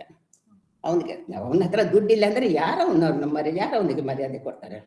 ಈ ವಿಚಾರ ನಮಗೆ ಯಾರಿಗೂ ಗೊತ್ತಾಗಿಲ್ಲ. ಆದರೆ ಸಿಂಹ ಪಾರ್ವತಿ ಭಕ್ತ. ಹಾಗೆ ಪಾರ್ವತಿ ತಪಸ್ ಮಾಡ್ತಾ ಇರುವಾಗ ಅಲ್ಲೊಂದು ಸಿಂಹ ಹೋಗಿ ಕೂತಿರ್ತದೆ. ಇಲ್ಲಿ ಮನುಷ್ಯ ವಾಸನೆ ಬರ್ತದೆ ಅಂತ ತಿನ್ನೋಕೆ ಹೋಗಿ, ಆದರೆ ಆಕೆ ತಪಸ್ ಮಾಡೋದು ನೋಡಿ ಅಲ್ಲಿ ಭಕ್ತಿಯಿಂದ ಆಕೆ ಹತ್ರ ಕೊಡ್ತದೆ. ಕೊನೆಗೆ ಆಕೆ ತಪಸ್ ಮುಗಿಸ್ಕೊಂಡು ಎದ್ದು ಮನೆಗೆ ಹೋಗ್ಬೇಕಾದ್ರೆ ಆಕೆ ಹಿಂದೆನೇ ಹೋಗ್ತದೆ. ಆವಾಗ ಆಕೆ ಪಾರ್ವತಿ ಶಿವನಿಗೆ ಹೇಳ್ತಾಳೆ, ಅದಕ್ಕೆ ಗಣಪತಿ ಕೊಡೋನು, ಅದು ಅವನಿಗೆ ಆಕೆಗೆ ಇದು ವಾಹನ ಆಗ್ತದೆ. ಅದಕ್ಕೆ ಅದು ಸಿಂಹ ಪರೀಕ್ಷೆ. ಅದನ್ನು ಆಳಮುಖರು ಮಹಾಪಂಡಿತರಿದ್ದರು. ಅವರು ಸುಮ್ಮನೆ ವಾಮಾಚಾರ ಮಾಡ್ತಿದ್ರು, ಸೆರೆ ಕುಡಿತಿದ್ರು ಅಂತ ಹೇಳ್ತಿದ್ರು, ಆಮೇಲೆ ಬರೀ ಬತ್ಲೆ ಓಡಾಡ್ತಿದ್ರು ಅಂತ. ಆದರೆ ಮಹಾಪಂಡಿತರಿದ್ರು. ಅವರು ಎಲ್ಲಿ ದೇವಸ್ಥಾನ ಕಟ್ಟಿಸ್ತಿದ್ರು ಅಲ್ಲಿ ಮಠಗಳನ್ನು ಕಟ್ಟಿಸ್ತಿದ್ರು. ಮಠ ಅಂದರೆ ಶಾಲೆ. ಆ ಶಾಲೆಗಳಲ್ಲಿ ಇವರು ವಿದ್ಯಾರ್ಥಿಗಳು ಇರಬೇಕು. ಆ ವಿದ್ಯಾರ್ಥಿಗಳ ಊಟ, ಉಡುಗೆ, ಉಪಚಾರ ಎಲ್ಲ ಪುಸ್ತಕಗಳನ್ನ ಸರಬರಾಜು ಎಲ್ಲ ಅವ್ರ ಮಠದವರೇ ಮಾಡ್ತಿದ್ರು. ಆ ಮಠದಲ್ಲಿ ಕಲಿಸೋ ವಿಷಯಗಳು ಕೂಡ ಅಷ್ಟೇ ಕಠಿಣ ಇರ್ತಿತ್ತು. ಪಾಣಿನಿಯ ಮಹಾಭಾಷ್ಯ, ಪಾಣಿನಿಯ ವ್ಯಾಕರಣ, ಪತಂಜಲಿಯ ಮಹಾಭಾಷ್ಯ, ಆಮೇಲೆ ಯೋಗಸೂತ್ರ, ಪತಂಜಲಿ ಯೋಗಸೂತ್ರ, ಇದಲ್ಲದೆ ಭರತನ ನಾಟ್ಯಶಾಸ್ತ್ರ, ಇದರಲ್ಲೆಲ್ಲ ಅವರು ಎಕ್ಸ್ಪರ್ಟ್ ಇರ್ತಿದ್ರು, ಕಲಿಸೋ ಪಂಡಿತರು ಕಲಿಸೋರು. ಇದು ಇಷ್ಟೆಲ್ಲ ಅಲ್ಲದೆ ಕನ್ನಡ ಕಲಿಸೋ ಪಂಡಿತರು. ಇವರಿಗೆಲ್ಲ ಒಂದು ಸಂಬಳ ಕೊಟ್ಟರೆ ಕನ್ನಡ ಕಲಿಸೋ ಪಂಡಿತರಿಗೆ ಬೇರೆನೇ ಸಂಬಳ ಇರ್ತಿತ್ತು, ದೊಡ್ಡ ಸಂಬಳ ಇರ್ತಿತ್ತು ಅವ್ರಿಗೆ. ಅಷ್ಟು ನಮ್ಮ ಕನ್ನಡಕ್ಕೆ ಪ್ರಾಮುಖ್ಯತೆ ಕೊಡ್ತಿದ್ರು. ಆಮೇಲೆ ಈ ಶಾಸನಗಳನ್ನು ಬರೆಯೋರಿಗೆ ಅವ್ರಿಗೂ ಕೂಡ ತುಂಬ ಪ್ರಾಮುಖ್ಯತೆ ಕೊಡ್ತಿದ್ರು. ಕೆಲವೊಂದವರ ಶಾಸನಗಳನ್ನು ಓದಿದರೆ ನಮಗೆ ಪಂಪರನ್ನರ ಕಾವ್ಯ ಓದಿದ ಹಾಗೆ ಅನಿಸುತ್ತೆ. ಯಾವ್ದಾದ್ರು ಒಂದೆರಡು ಶಾಸನಗಳ ಹೆಸರನ್ನ ಹೇಳ್ಬೋದಾ? ಶಾಸನಗಳ ಹೆಸರು ಯಾವ್ದಾದ್ರು ಹೇಳ್ಬಹುದಾ? ಶಾಸನಗಳು ಸಾಕಷ್ಟು ಇದೆ ಅದರಲ್ಲಿ. ಆಮೇಲೆ ಅವರು ಇದು ಹೇಳಬೇಕು ಅಂತಂದ್ರೆ ಕೆಲವೊಂದು ಸ್ಯಾಡ್ ಥಿಂಗ್ ಅಂತ ಹೇಳ್ತಾರಲ್ಲ, ದುಃಖಕರ ವಿಷಯ ಅಂತಂದ್ರೆ, ಸ್ವಲ್ಪ ಬೇಜಾರಾಗುವಂಥ ವಿಷಯ ಅಂತಂದ್ರೆ, ಕೆಲವರಲ್ಲಿ ಟ್ಯಾಲೆಂಟ್ ಇರುತ್ತೆ ಬರೆಯೋದಂಥದ್ದು, ಕಾವ್ಯಕ್ಕೆ ಮಾಡೋವಂಥದ್ದು. ಆದರೆ ಅವರಿಗೆ ರಾಜಾಶ್ರಯ ಸಿಕ್ಕಿರೋದಿಲ್ಲ. ಅಂಥವ್ರಿಗೆ ಇಲ್ಲಿ ಎಲ್ಲಾದರೂ ಈ ನಮ್ಮ ಮಠಾಧೀಶರು ಅವ್ರಿಗೆ ಒಂದು ಶಾಸನ ಬರಿ ಅಂತ ಹೇಳಿದಾಗ ತಮ್ಮೆಲ್ಲ ಪಾಂಡಿತ್ಯ ಅದರಲ್ಲಿ ತೋರಿಸ್ತಾರೆ. ನಿಮಗೆ ಒಂದು ಉದಾಹರಣೆ ತೋರಿಸ್ತೀನಿ ಇಲ್ಲಿ ನಿಮಗೆ. ಇಲ್ಲಿ ಹರಳಳ್ಳಿ ಅಂತ ಒಂದು ಊರಿದೆ. ಅದು ಈ ಗುತ್ತಲ ಅಂತ ಒಬ್ಬ ಚೀಫ್ಟನ್ ಇರ್ತಾನೆ, ಒಬ್ಬ ಲೋಕಲ್ ಇವನು ಮಾಂಡಲಿಕ. ಅವನು ಒಂದು ಕಾಳಮುಖ ದೇವಸ್ಥಾನ ಕಟ್ಟಿಸ್ತಾನೆ. ಆ ಕಾಳಮುಖ ದೇವಸ್ಥಾನದಲ್ಲಿ ಅಲ್ಲಿ ಒಂದು ಶಾಲೆ ಇರುತ್ತೆ, ಮಠ ಇರುತ್ತೆ. ಆ ಮಠದಲ್ಲಿ ಗುರುಗಳಿರ್ತಾರೆ. ಅವರು ಕವಿ ಬರ್ತಾನೆ. ಅವನು ನಾನು ಉದಯ ಕವಿ ಅಂತ ಹೇಳ್ಕೊಳ್ತಾನೆ. ಉದಯ ಆದ್ರೆ ಅವನ ಶಾಸನ ಮಾತ್ರ ತುಂಬ ಕಠಿಣ ಇತ್ತು. ನಾನು ಪಾಠಾಂತರ ಮಾಡಿದೆ. ಅದರಲ್ಲಿ ಅವನು ಮೊದಲನೇ ಪದ್ಯ ನಾನು ಓದಿ ಹೇಳ್ತೇನೆ ಇಲ್ಲಿ. ನಮ ಸೋಮನಾಥಾಯ ಯಸ್ಯ ತಾ ಕಲ್ಪವಲ್ಲರಿ ಭಾತಿ ದೃಷ್ಟಿ ವಿಷಾಕ್ಲಿಷ್ಟ ಸೋಮ ಶುಭ್ರ ಘಟಾನ್ವಿತ ಅಂತ.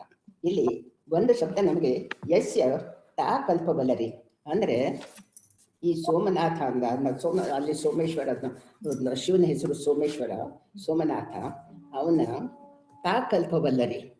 ಇದು ಇವರು BR ಗೋಪಾಲ್ ಅವರು ಕರ್ನಾಟಕ ಶಾಸನಗಳು ಅಂತ ಪಬ್ಲಿಷ್ ಮಾಡಿದಾಗ ಅದು ತಾ ಕಲ್ಪವಲ್ಲರಿ ಅನ್ನೋದನ್ನ ತಿದ್ದಿ ಪ್ರಾಕ್ ಕಲ್ಪವಲ್ಲರಿ ಅಂತ ಮಾಡಿದ್ರು. ಪ್ರಾಕ್ ಕಲ್ಪವಲ್ಲರಿ ಅಂದ್ರೆ ಅದಕ್ಕೆ ಇದು ಅರ್ಥ ಬರಲ್ಲ. ಇಲ್ಲಿ ತಾ ಅಂದ್ರೆ ಕೂದಲು, ಜಟ, ಶಿವನ ಜಟ. ಅದು ಒಂದು ತಾ ಕಲ್ಪವಲ್ಲರಿ ಅಂದ್ರೆ ಶಿವನ ಜಟ ಕಲ್ಪವಲ್ಲರಿ ಆಗಿತ್ತು, ಅಂದ್ರೆ ಕಲ್ಪಲತೆ ಆಗಿತ್ತು. ಆ ಕಲ್ಪಲತೆಯನ್ನ ಅದು ಬಾಡ್ಬೇಕಾಗಿತ್ತು. ಯಾಕಂದ್ರೆ ಶಿವ ವಿಷ ತಗೊಂಡಿದ್ದಾನೆ, ಬಾಡ್ಬೇಕಾಗಿತ್ತು. ಆದ್ರೆ ಅದು ಬಾಡ್ಲಿಲ್ಲ. ಯಾಕೆ? ಅಂತಂದ್ರೆ ಅಲ್ಲೇ ಇದು ವಿಷ್ಣು ವಿಶಾಖಲಿಷ್ಟ ಸೋಮನಾಥ ಸೋಮ ಇವನಿಗೆ ಅಲ್ಲೇ ಸೋಮ ಅಂದ್ರೆ ಚಂದ್ರ ಇದ್ದ, ಚಂದ್ರನಿಂದ ಅಲ್ಲಿ ತಂಪಾಗಿತ್ತು. ಅದರಿಂದ ಆ ವಿಷದಿಂದ ಆಗಿದ್ದ ಶೆಕೆ ಅದು ಇದನ್ನ ಮಾಡಿ ಪೆಸಿಫೈ ಮಾಡಿ ಅದು ಅವನ ಜೊತೆ ಶೈನಿಂಗ್ ಆಗ್ತಾ ಇತ್ತು ಅಂತ ಈ ಥರದ್ದು. ಆಮೇಲೆ ಇವನ್ನ ಹಾಡ್ತಿದ್ರು, ಹಾಡಿದ್ರಾಗ ಆಮೇಲೆ ಅದನ್ನ ಜನರಿಗೆ ತಿಳಿಸಿ ಹೇಳೋರು ಒಬ್ರು ಇರ್ತಿದ್ರು ಅಲ್ಲಿ. ಅದನ್ನ ಹಾಡಿ ಅದನ್ನ ತಿಳಿಸಿ ಹೇಳೋರು ಇದ್ರು, ಅವ್ರಿಗೆ ಓದುವವರು ಅಂತಿದ್ರು. ಈಗ ಶ್ರೀವರನೊಲ್ದು ರಂಗಬಲಿಯಂ ಪದರಂಗದೊಳಗು ಮಾಡೆ ನೇತ್ರಾವೃತ ರೋಕ್ಷಿ ಪದನಖ ಪ್ರತಿಬಿಂಬಿತ ರೂಪ ಶೋಭೆ ಸದ್ಭಾವದೆ ವಾಮನಂಬೋಲಿರೆ ಶ್ರೀವಧುವನೆತ್ತುವನದಾವನಿಂದವೆಂದು ವಿಕ್ರಮೇಶಂ ಪರಿಪಾಳ್ಕೆ ವಿಕ್ರಮಾರ್ಕನಂ ಪರಿಪಾಳಿಕೆ ವಿಕ್ರಮಾರ್ಕನಂ ಅಂತ ಹೀಗೆ ವಿಕ್ರಮೇಶಂ ಪರಿಪಾಳಿಕೆ ವಿಕ್ರಮಾರ್ಕನಂ ಅಂತ ಬರ್ತದೆ ಒಂದು. ಇದನ್ನ ಹೇಗೆ ನೀನು ಶ್ರೀವರ ಅಂದ್ರೆ ಯಾರು ಶ್ರೀವರ ವಿಷ್ಣು ಅಂತ ಹೇಳಲಿಲ್ಲ ಅವನು. ಶ್ರೀ ಅಂದ್ರೆ ಲಕ್ಷ್ಮಿ, ಆಕೆಗೆ ಬರಾಕ್ ಬಂದವನು ಯಾರು ವಿಷ್ಣು. ಹೇಗೆ ಹೇಳ್ತಾರೆ ನೋಡಿ, ಶ್ರೀವರನು ಒಲಿದು ಸಂತೋಷದಿಂದ ಶ್ರೀವರನೊಂದು ರಂಗಬಲಿಯ ಪದರಂಗದೊಳಗು ಮಾಡೆ ತನ್ನ ರಂಗಸ್ಥಳಕ್ಕೆ ಏನ್ ತಗೊಂಡ ಬಲಿಯನ್ನ ತಗೊಳ್ತಾನೆ.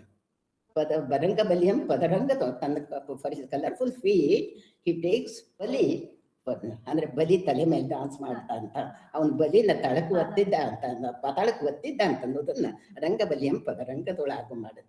ಎಷ್ಟು ಚಂದ ಇದೆ ನೋಡಿ ಐಡಿಯಾ ಅದು. ಇದು ಕಾಳಮುಖ ಶಾಸನ. ರಂಗಬಲಿಯಂ ಪದರಂಗದೊಳಗು ಮಾಡಿ ನೇತ್ರಾವೃತ ರೋಚಿಂ ಪದನಖ ಪ್ರತಿಬಿಂಬಿತ ರೂಪ ಶೋಭೆ. ಆ ಕಣ್ಣಿನ ಸುತ್ತ ಏನು ಇದು ಬೆವರುದಲ್ಲ, ಅದರೊಳಗೆ ರೂಪಗಳು ಕಂಡು. ಆ ರೂಪಗಳು ಯಾವುದು ಇತ್ತು ಅಂತಂದ್ರೆ ವಾಮನಂಬೂದಿರೆ, ವಾಮನ ಥರ ಆಗಿತ್ತು ಅಂತ, ವಾಮನ ರೂಪದಿತ್ತು. ಆ ವಾಮನ ರೂಪ ಅದು ಎಲ್ಲಿ ಕಾಣಿಸ್ತಾ ಅವ್ರಿಗೆ ಅಂದ್ರೆ ಪದನಖದಲ್ಲಿ, ಇಲ್ಲಿ ಬಂದ ಬೆವರಿನಿಂದ ಅದಲ್ಲಿ ಪದನಖ ಇಂಥ ಇದು ಏನ ಪದನಖದಲ್ಲಿ ಆ ವಾಮನ ಅಂದ್ರೆ ವಿಕ್ರಮ, ವಿಷ್ಣುವಿಗೆ ವಿಕ್ರಮ ಅಂತಾರಲ್ಲ, ತ್ರಿವಿಕ್ರಮ. ವಿಕ್ರಮೇಶಂ ಪರಿಪಾಲಿಕೆ ವಿಕ್ರಮ.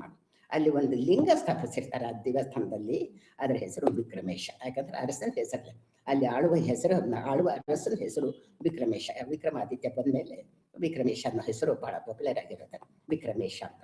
ಆ ವಿಕ್ರಮೇಶನ್ನ ರಕ್ಷಿಸೋ ವಿಕ್ರಮೇಶ ಈ ಭೂವದು ಈ ಭೂಮಿನ ರಕ್ಷಿಸುವಂಥವ್ನು ಯಾರು? ಈ ವಿಕ್ರಮೇಶ. ಈ ಅರಸು ಭೂಮಿನ ರಕ್ಷಿಸ್ಲಿ, ಇದು ಎಲ್ಲ ಕಾವ್ಯಗಳಲ್ಲೂ ಬರೋ ಮಾತು.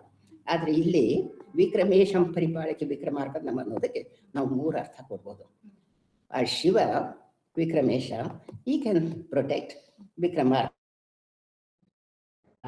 ಅರಸ ಅಂತ. ಇಲ್ಲೇ ಹೋದ್ರೆ ವಿಕ್ರಮೇಶ ಶಿವ, ಪರಿಪಾಲಕ್ಕೆ ವಿಕ್ರಮಾರ್ಕ ಅಂದ್ರೆ ವಿಷ್ಣು. ಅಂದ್ರೆ ಶಿವ ಮುಖ್ಯ, ಅವನು ಪರಿಪಾಲಕ್ಕೆ ವಿಷ್ಣು. ಈ ರೀತಿ ನಿಮ್ಗೆ 3-4 ತರದ ಅರ್ಥ ಬರ್ತದೆ. ಇದು ಒಂದು ನಿಮ್ಗೆ ಉದಾಹರಣೆ ಕೊಟ್ಟಿನಿ. ಈ ಪದ್ಯದಲ್ಲಿ, ಈ ಶಾಸನದಲ್ಲಿ 105-106 ಪದ್ಯಗಳಿದ್ವು. ಪ್ರತಿಯೊಂದು ಪದ್ಯಕ್ಕೂ ಇಂಥದ್ದೇ ನನಗೆ ಇದು ಬರ್ತಾ ಇತ್ತು. ಅದನ್ನು ಓದಿದಾಗ ಎಂಥ ಸಂತೋಷ ಆಗ್ತಿತ್ತು, ಅದಕ್ಕೆ ಅರ್ಥ ಹಚ್ಚಿದಾಗ ಎಂಥ ಸಂತೋಷ. ವಿದ್ವತ್ತು ಪಾಂಡಿತ್ಯ ಎಷ್ಟಿತ್ತು ಅನ್ನೋದು ಗೊತ್ತಾಗುತ್ತೆ. ಅವರಲ್ಲಿ ಎಷ್ಟೊಂದು ಪಾಂಡಿತ್ಯ ಇತ್ತು. ಅವ್ರ ಕಾಲದಲ್ಲಿ ಇವೆಲ್ಲ ಬಂದಿರೋದು. ಹರಿಹರ ಬುಕ್ಕ ಅಲ್ಲ, ವಿಜಯನಗರದ ಬಂತು. ಹರಿಹರ, ರಾಘವಾಂಕ, ಇವರು ಪಂಪರನ್ನ, ಇವರಿಗೆಲ್ಲ ಇವ್ರ ಇನ್ಫ್ಲುಯೆನ್ಸ್ ಇತ್ತು. ಕಾಳಮುಖ, ಪಾಶುಪತ ಪಂಡಿತರ ಇನ್ಫ್ಲುಯೆನ್ಸ್ ಇತ್ತು. ಅಲ್ಲಿ ಅವ್ರಿಗೆ ಶಿಕ್ಷಣ ಕೊಟ್ಟಿದ್ದು. ಅದರಿಂದ ಅವ್ರ ಕಾವ್ಯಗಳು ಅಷ್ಟು ದೊಡ್ಡ ಘನವಾಗಿತ್ತು ಅಂತ ಹೇಳಿ. ಮತ್ತೆ ಇವ್ರ ಪಂಥ ಯಾವಾಗ ಅವನತಿ ಆಯ್ತು ಅಂತ? ಈ ಪಂಥ ಅವನತಿ ಆಗಲಿಲ್ಲ, ನಾವು ಮಾಡೀವಿ ಅಷ್ಟೇ. ನಾವು ಹೇಗೆ ಅವರು ಕಾಳಮುಖರಿಗೆ ಕಪ್ಪು ಬಣ್ಣ ಬಳ್ಕೊಳ್ತಿದ್ರು ಅಂತ ನಾವು ಅವ್ರ ಮುಖಕ್ಕೆ ಕಪ್ಪು ಬಣ್ಣ ಹಚ್ಚಿಟ್ಟಿದ್ವಲ್ಲ, ಆ ರೀತಿ ಅವರು ಅಲ್ಲಿ ಅವನತಿ ಆಗಲಿಲ್ಲ. ಅವರು ಈ 1195ರಲ್ಲಿ ಮುಸಲ್ಮಾನರು ದಾಳಿ ಇಟ್ರು ದಕ್ಷಿಣ ಹಿಂದೂಸ್ತಾನಕ್ಕೆ. ಅದಾದ ಮೇಲೆ ಮುಖ್ಯ ಪಾತ್ರ ವಹಿಸಿದವರು ಶೃಂಗೇರಿ ಶಾಖಾ ಪೀಠದವರು. ಅವರು ಸ್ಮಾರಕರು, ಅವರು ಶಿವನ್ ಭಕ್ತರೇ, ಆದರೆ ದೇವಿ ಭಕ್ತರು, ಶಿವನ್ ಭಕ್ತರು ಅವರು. ಆವಾಗ ಸ್ವಲ್ಪ ಇವ್ರದ್ದು ಕಡಿಮೆ ಆಯಿತು, ಈ ಕಾಳಮುಖ ಪಾಶುಪತ್ರದು ಇವತ್ತು ಕಡಿಮೆ ಆಯಿತು. ಆಮೇಲೆ ಮುಂದೆ ವೈಷ್ಣವಿಸಮ್ ಶುರುವಾಗುತ್ತಲ್ಲ, ಮಾತುವರೆಗೂ, ಆಮೇಲೆ ಶ್ರೀ ವೈಷ್ಣವ ಇಲ್ಲಿ ಕರ್ನಾಟಕ ಅದಕ್ಕೆ ನೀವೇನು ವಿಜಯನಗರ ಅಂತ ಕರಿತೀರಲ್ಲ ಎಲ್ಲರೂ, ಯಾಕಂದ್ರೆ ಅದು ಬ್ರಿಟಿಷರೇ ಹೇಳಿದ್ದು ಮಹಾಪವಿತ್ರವಾದದ್ದು. ಅದನ್ನ ನೀವೆಲ್ಲ ಹೇಳಿ ಅದು ವಿಜಯನಗರದಲ್ಲಿ ಇದು ವೈಷ್ಣವರದ್ದು ಪ್ರಭಾವ ಪ್ರಾರಂಭ ಆಯಿತು. ಆವಾಗ ಇದನ್ನಾಯಿತು. ಇದು ಕಡಿಮೆ ಈಗ ಕಾಳಮುಖ ಪಾಶುಪತರ ಇನ್ಫ್ಲುಯೆನ್ಸ್ ಕಡಿಮೆ ಆದಾಗ ನಮ್ಮ ವೀರಶೈವಿಸಂ ಮೇಲಕ್ಕೆ ಬಂತು. ಆವಾಗ ಮೇಲಕ್ಕೆ ಬಂತು, ಆದರೆ ಅದು ಒಂದು ಅಡಗಲಿಲ್ಲ, ಅವನತಿ ಆಗಲಿಲ್ಲ. ಅದು ವೀರಶೈವಿಸಂ ದೊಡ್ಡ ಅಬ್ಸಾರ್ಬ್ ಆಗಿ ಅಲ್ಲಿಗೆ ಬಂತು. ಅದಿನ್ನೂ ಬ್ಯಾಡಗಿ, ರಾಣೆಬೆನ್ನೂರು ಈ ಸೈಡಿಗೆ ಬಂದರೆ ಅಲ್ಲಿ ಇನ್ನೂ ಸ್ವಲ್ಪ ಕಂಡು ಬರ್ತದೆ ಕಾಳಮುಖ ಪಾಶುಪತದ ಇನ್ಫ್ಲುಯೆನ್ಸು. ನಿಮ್ಗೆ ಒಂದೇ ಉದಾಹರಣೆ, ನಮ್ಮದೇ ಮನೆದು ಉದಾಹರಣೆ ಕೊಡಬೇಕು ಅಂತಂದರೆ ಎಲ್ಲರೂ ಜನಿವಾರ ಹಾಕೊಳ್ತಿದ್ರು. ನಾವು ಲಿಂಗಾಯತರು, ಆದರೆ ಲಿಂಗಾಯತರು ಅಲ್ಲ, ಇದು ನಾವು ಮೊದಲು ಬಿಗರ್ಸ್ ಕಾಸ್ಟಲ್ಲಿದ್ವಿ, ಈಗ ವೀರಶೈವಿಸಂ ಇದಕ್ಕೆ ಬಂದ್ವಿ. ಅವ್ರು ಲಿಂಗ, ಆದರೆ ಅವ್ರ ಅಣ್ಣ ನಮ್ಮ ದೊಡ್ಡಪ್ಪ ಲಿಂಗ ಕಟ್ಕೊಂಡಿದ್ರು. ಯಾಕಂದ್ರೆ ಈ ಪಾಶುಪತ ಕಾಳಮುಖರಲ್ಲಿ ಅವನಿಗೆ ಹುಣ್ಣಿಮೆ ದಿವಸ ಅವನು ದೀಕ್ಷೆ ತಗೊಳ್ಬೇಕು. ಅದಕ್ಕಿಂತ 2 ದಿವಸ ಮುಂಚೆ ಅದನ್ನು ಪ್ರಿಪ್ರೇಷನ್ ಮಾಡ್ತಾನೆ. ಆವಾಗ ಅವನು ಬಿಳಿ ಬಟ್ಟೆ ಹಾಕೊಂಡು ಬಿಳಿ ಯಜ್ಞೋಪವೀತ ಹಾಕೊಳ್ಬೇಕು ಅಂತಿದ್ದ. ಉಪವೀತ ಹಾಕೊಂಡು ಅವನು ದೀಕ್ಷೆ ತಗೊಳ್ಬೇಕು. ಆವಾಗ ಅವನು ಇಡೀ ಜೀವನ ಯಜ್ಞೋಪವೀತನೂ ಇಟ್ಕೊಳ್ಬೇಕು, ಲಿಂಗನೂ ದೀಕ್ಷೆ ಮಾಡಬೇಕು. ಅವ್ನು ಕಟ್ಕೊಳ್ತಿರ್ಲಿಲ್ಲ ಅವಾಗಿನ್ನು. ದೀಕ್ಷೆ ತಗೊಂಡು ಪಾಶುಪತ ಅಥವಾ ಕಾಳಮುಖ ಆಗಿರ್ತಾನೋ ಅವನಿಗೆ ದ್ವಿಜ ಅನ್ಬೇಕು ಅಂತ. ದ್ವಿಜ ಅಂದ್ರೆ ಬ್ರಾಹ್ಮಣ ಅಲ್ಲ. ಅರ್ಥ ಕೊಟ್ಟರು ನನಗೆ ನನ್ನ ಗುರುಗಳಾದ ಪ್ರೊಫೆಸರ್ ಕೆ ಕೃಷ್ಣಮೂರ್ತಿಯವರು. ಅದು ತಪ್ಪು ಅರ್ಥ ಅಂತ ಹೇಳಿದ್ರು. ದ್ವಿಜ ಅಂದ್ರೆ ಬ್ರಾಹ್ಮಣ ಅನ್ನೋದು. 2ನೇ ಸಲ ಹುಟ್ಟಿದ್ದು, 2ನೇ ಸಲ ಸ್ವಲ್ಪ ಸ್ಟ್ರಾಂಗ್ ಆಗಿರ್ತೀವಿ. ಈಗ ನಮ್ಮ ಹಲ್ಲಿಗೂ ದ್ವಿಜ ಅಂತಾರೆ ಗೊತ್ತಾ? ಯಾಕಂದ್ರೆ ಅದು 2ನೇ ಹಾಲು ಹಲ್ಲು ಹೋಗಿ 2ನೇ ಸಲ ಅದಕ್ಕೆ ಅದು ದ್ವಿಜ. ಆಮೇಲೆ ಪಕ್ಷಿಗೆ ದ್ವಿಜ ಅಂತಾರೆ. ಅದು ಒಂದ್ಸಲ ತಾಯಿ ಹೊಟ್ಟೆಯಿಂದ ಮೊಟ್ಟೆ ರೂಪದೊಳಗೆ ಬರುತ್ತೆ, ಆಮೇಲೆ ಮೊಟ್ಟೆಯಿಂದ ಪಕ್ಷಿ ಬರುತ್ತೆ. ಆಗ ಅದು ಸ್ಟ್ರಾಂಗ್ ಆಗುತ್ತೆ, ಅದಕ್ಕೆ ದ್ವಿಜ ಅಂತ. ಆದ್ರಿಂದ ದ್ವಿಜ ಅಂದ್ರೆ ಬ್ರಾಹ್ಮಣ ಅಂತ ಅನ್ನೋದು ತಪ್ಪು ಅಂತ. ಅದನ್ನೇ ಒಂದು ಚೌಡದಂತಪುರದ ಶಾಸನದಲ್ಲಿ ಚೌಡದಂತಪುರಕ್ಕೆ ಹೋಗಿ ಅಲ್ಲಿ ಅನುಷ್ಠಾನ ಮಾಡ್ಕೊಂಡಿರುವಾಗ ಅವನು ದ್ವಿಜ ಅಂತ ಹೇಳ್ತಾರೆ. ಅಷ್ಟ ಅವನು ಪಾಶುಪತ. ಆದರೆ ಇದೇ ಚೌಡದಂತಪುರದ ಶಿವದೇವ್ ಒಡೆಯರು ಅವ್ರ ವಂಶಸ್ಥರು ನಮ್ಮ ಕರ್ನಾಟಕ ಯೂನಿವರ್ಸಿಟಿ ಒಳಗೆ ಸದಾಶಿವ ಒಡೆಯರ್ ಅಂದ್ರಲ್ಲ, ಅವ್ರ ವಂಶಸ್ಥರು. ಅವ್ರು ಲಿಂಗಾಯತರು. ಅದಕ್ಕೆ ಅವ್ರು ದ್ವಿಜ ಅಂತಂದ್ರೆ ಸುಮ್ಮನೆ ಬ್ರಾಹ್ಮಣ ಅಂತ ಹೇಳಿ ನಮ್ಮ ಗೆಜೆಟಿಯರ್ನಲ್ಲೆಲ್ಲ ಬರೆದಿದ್ದಾರೆ. ಈಗಿನ ಕರ್ನಾಟಕದ ಗೆಜೆಟಿಯರ್ನಲ್ಲೆಲ್ಲ ಅವನು ಬ್ರಾಹ್ಮಣ ಇದ್ದ ಅಂತ. ಬ್ರಾಹ್ಮಣ ಇರಲಿಲ್ಲ, ಅವನು ದೀಕ್ಷೆ ತಗೊಂಡಿದ್ದ. ಈಗ ನಿಮ್ಮ ಗುರುಗಳ ಬಗ್ಗೆ ಹೇಳಿ ಅಮ್ಮ. ಗುರುಗಳ ಬಗ್ಗೆ PB ದೇಸಾಯಿ ಅವರ ಜೊತೆ ನಿಮ್ಮ ಒಡನಾಟ ಹೇಗಿತ್ತು ಅಂತ. ಈಗ ನಾನೇನು ಶಾಸನ ತಜ್ಞೆ ಅಂತ ಹೇಳ್ಕೊಳ್ತೇನಲ್ಲ, ಇದು ಆಗಿದ್ದಾಗ. ಯಾಕಂದ್ರೆ 1965ರಲ್ಲಿ 64-65ರಲ್ಲಿ ಅಕಾಡೆಮಿಕ್ ಇಯರ್ 64-65ರಲ್ಲಿ ಅವರು ಇದನ್ನ ಎಪಿಗ್ರಫಿ ಕೋರ್ಸು ಪ್ರಾರಂಭಿಸಿದರು ಕರ್ನಾಟಕ ಯೂನಿವರ್ಸಿಟಿಲಿ. ಅದು ಮೊದಲನೇ ವರ್ಷ, ವಿದ್ಯಾರ್ಥಿಗಳು ಇರಲಿಲ್ಲ. ನಾನು ಅವಾಗ ಡಿಪ್ಲೊಮಾ ಇನ್ ಫ್ರೆಂಚ್ ಅಂತ ಮಾಡ್ತಾ ಇದ್ದೆ. ಅದನ್ನ ನನ್ನ ಒಂದು ದಿವಸ ಕರೆದು, ನೀನು ಹಿಸ್ಟ್ರಿ ಸ್ಟೂಡೆಂಟು, ಹಿಸ್ಟ್ರಿ ನನಗೆ ಜಾಸ್ತಿ ಉಪಯೋಗಕ್ಕೆ ಬರ್ತದೆ, ಅದು ಎಪಿಗ್ರಫಿ ಇದು ಫ್ರೆಂಚ್ ಡಿಪ್ಲೊಮಾ ಕೋರ್ಸ್ ಬಿಟ್ಟು ಈ ಎಪಿಗ್ರಫಿ ಕೋರ್ಸಿಗೆ ಬಾ ಅಂತ ಹೇಳಿದರು. ಅವತ್ತು ಅವರು ಹೇಳದೇ ಇದ್ರೆ ನಾನು ಎಪಿಗ್ರಫಿ ಮಾಡ್ತಿರ್ಲಿಲ್ಲ. ಇವತ್ತು ನಾನು ಎಪಿಗ್ರಫಿ ಮಾಡ್ತೀನಿ ಅಂದಿದ್ದೆ ಅವರಿಂದಾಗ. ಅವರು ಹೇಗೆ ಕಲಿಸ್ತಾ ಇದ್ರು? ಹೇಗೆ ಕಲಿಸ್ತಾ ಇದ್ರು ಅವರು? ಹೇಗೆ ಕಲಿಸ್ತಾ ಇದ್ರು ಅಂತಂದ್ರೆ ಸ್ಟೂಡೆಂಟ್ಸ್ಗೆ ಎನ್ಕರೇಜ್ ಮಾಡ್ತಿದ್ರು. ಈಗ ಒಂದು ದಿವಸ ನಮ್ಗೆ ಈ ಶಾಸನದಲ್ಲಿ ಇದನ್ನ ತೇದಿಗಳನ್ನ ಕೊಡ್ತಾರಲ್ಲ, ತಾರೀಕು ಎಂತ ಶಾಲಿವಾಹನ ಶಕವರ್ಷ ಅಂತ. ಶಾಲಿವಾಹನ ಶಕವರ್ಷ ಅಂತ ಪ್ರತಿ ಶಾಸನದಲ್ಲೂ ಬಂದರೆ ಅದು ಸ್ವಲ್ಪ ಮೊನಟನಸ್ ಆಗುತ್ತೆ ಅಂತ ನಮ್ಮ ಜನ ಏನ್ ಮಾಡಿದ್ರು ಅಂತಂದ್ರೆ ಭೂತ ಸಂಖ್ಯೆ ಮಾಡಿದ್ರು. ಭೂತ ಸಂಖ್ಯೆ, ಕಟಪಯಾದಿ, ಹೀಗೆಲ್ಲ. ಭೂತ ಸಂಖ್ಯೆ ಅಂತಂದ್ರೇನು? ಈಗ 2 ಅಂತ ಹೇಳೋ ಬದಲು ನೇತ್ರ ಅಂತ ಹೇಳ್ತಾರೆ, ಹಸ್ತ ಅಂತ ಹೇಳ್ತಾರೆ ಅಂತ. ಆಮೇಲೆ ಇದನ್ನ 3 ಅಂತ ಹೇಳೋ ಬದಲು ಮುಕ್ಕಣ್ಣ ಅಂತ ಶಿವನ ಹೆಸರು ಹೇಳ್ಬಿಡ್ತಾರೆ. ಹೀಗೆ ಇವು ಭೂತ ಸಂಖ್ಯೆಗಳು. 5 ಅಂತ ಹೇಳೋದಕ್ಕೆ ಪಾಂಡವರು ಅಂತ ಹೇಳೋದು, 6 ಅಂತ ಹೇಳೋದಕ್ಕೆ ನಿಧಿ, ಹೀಗೆಲ್ಲ ಋತು, ಹೀಗೆಲ್ಲ ಹೇಳ್ತಾರೆ.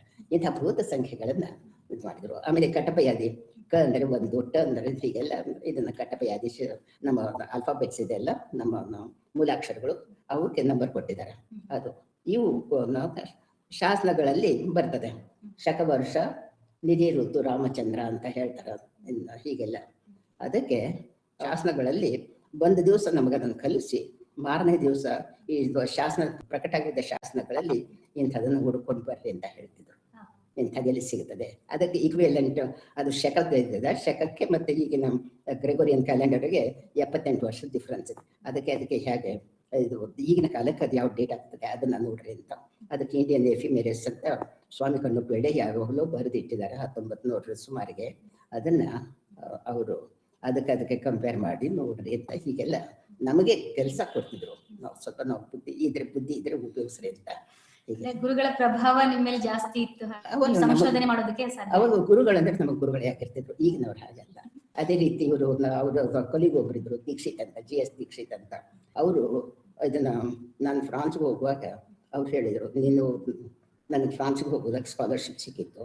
ಆ ಸ್ಕಾಲರ್ಶಿಪ್ನಿಂದ ಅದು ನಾನು ಹೋಗುವಾಗ ಅವ್ರಿಗೆ ಸರ್ ನಾನು ಫ್ರಾನ್ಸ್ಗೆ ಹೋಗ್ತಾ ಇದ್ದೀನಿ ಆಶೀರ್ವಾದ ಮಾಡಿ ಅಂತ ಹೋಗಿದ್ದೆ. ಹೇಳೋಕ್ಕೋದ್ರೆ ಅಲ್ಲಿ ನೀನು ಲಕ್ಕಿ ಫ್ರಾನ್ಸಿಗೆ ಹೋಗ್ತಾ ಇದ್ದಿ, ಅಲ್ಲಿ ಒಬ್ಬ ದೊಡ್ಡ ಪ್ರೊಫೆಸರ್ ಇದ್ದಾರೆ ಶಾವ್ ಫಿಲಿಯೋಸಾ ಅಂತ ಇಂಡಾಲಜಿಯವರು. ಅವ್ರ ಹತ್ರ ನೀನು PhD ಮಾಡ್ಬೋದಾ, ನೀನು ಬಂದರೆ ನಾನು ಇಲ್ಲಿ ಡಿಪಾರ್ಟ್ಮೆಂಟಲ್ಲಿ ಹಿಸ್ಟ್ರಿ ಪ್ರೊಫೆಸರ್ ಅಂತ ತಗೊಳ್ತೀನಿ ಅಂತ ಹೇಳಿದರು. ನಾನು ಹೋದೆ, ಶಾವ್ ಫಿಲಿಯೋಸ್ ಅವ್ರನ್ನ ಭೇಟಿ ಆದೆ. ಅದೇ ಹೊತ್ತಿಗೆ ಅವರ ಮಗನೂ ಭೇಟಿ ಆದ. ನನ್ನ ಜೀವನದ ಭಾಗವಿದನೇ ಬದಲಾಯಿತು ಅಂತ. ಆದರೆ ಅವರು ದೀಕ್ಷಿತರು ಹೀಗೆ ಹೇಳಿದರು. ಆಮೇಲೆ ಅವ್ರಿಗಿಂತ ಮೊದಲು ಇನ್ನೊಬ್ರು ಇದ್ರು ಪ್ರೊಫೆಸರ್ ಸಾಲೆತ್ತೋರ್ ಅಂತ. ಅವರು ನಮಗೇನು ಹೇಳಿದ್ದು ಅಂದರೆ ಮುತ್ತಿನಂಥ ಮಾತು ಹೇಳಿದರು ಅವರು. ನೀವು ಏನಾದರೂ ಇತಿಹಾಸದಲ್ಲಿ ಏನಾದರೂ ಹೇಳೋದಿದ್ರೆ ಧೈರ್ಯವಾಗಿ ಹೇಳ್ರಿ, ಅದಕ್ಕೆ ರೆಫರೆನ್ಸ್ ಕೊಡ್ರಿ, ಸುಮ್ಮನೆ ಗುಡಾಫೆ ಹೊಡಿಬಿಡ್ರಿ, ರೆಫರೆನ್ಸ್ ಕೊಡ್ರಿ. ಆಮೇಲೆ ಯಾರಾದರೂ ಇಲ್ಲ ಇದು ಹೀಗಲ್ಲ ಅಂತಂದರೆ ಅವರು ಅದಕ್ಕಿಂತ ಹೆಚ್ಚು ಓದ್ಕೊಂಡು ಅದು ನಿಮ್ಮನ್ನು ರಿಫ್ಯೂಟ್ ಮಾಡಬೇಕು. ಸುಮ್ಮನೆ ಇದೆಲ್ಲ ಬಿಡು ಅಂತಂದರೆ ಡೋಂಟ್ ಕೇರ್ ಫಾರ್ ಇಟ್ ಅಂತ ಹೇಳಿ. ಅದು ಇಂಥ ಮುದ್ದಿನಂಥ ಮಾತುಗಳನ್ನ ನಮಗೆ ಗುರುಗಳು ಹೇಳಿದ್ದು ನನಗೆ ನನ್ನ ಜೀವನದಲ್ಲಿ ಅವು ದಾರಿ ದೀಪ. ಅದು ನನ್ನ ರಿಸರ್ಚ್ನಲ್ಲಿ ವಿಷ್ಣು ಧರ್ಮೋತ್ತರ ಪುರಾಣದಲ್ಲಿ 4 ಮುಖಗಳು ಅಂತ ಹೇಳ್ತಾರೆ. ಆದರೆ ವಿಷ್ಣು ಧರ್ಮೋತ್ತರ ಪುರಾಣದಲ್ಲಿ ಹೇಳಿದೆ ಇದನ್ನ 3 ಮುಖಗಳು, 3 ದಿಕ್ಕಿಗೆ 3 ಪುರುಷ ಮುಖಗಳು, 4ನೇ ಮುಖ ನಾನು ವಾಮದೇವ ಅಂತ ಹೇಳಿದಲ್ಲ.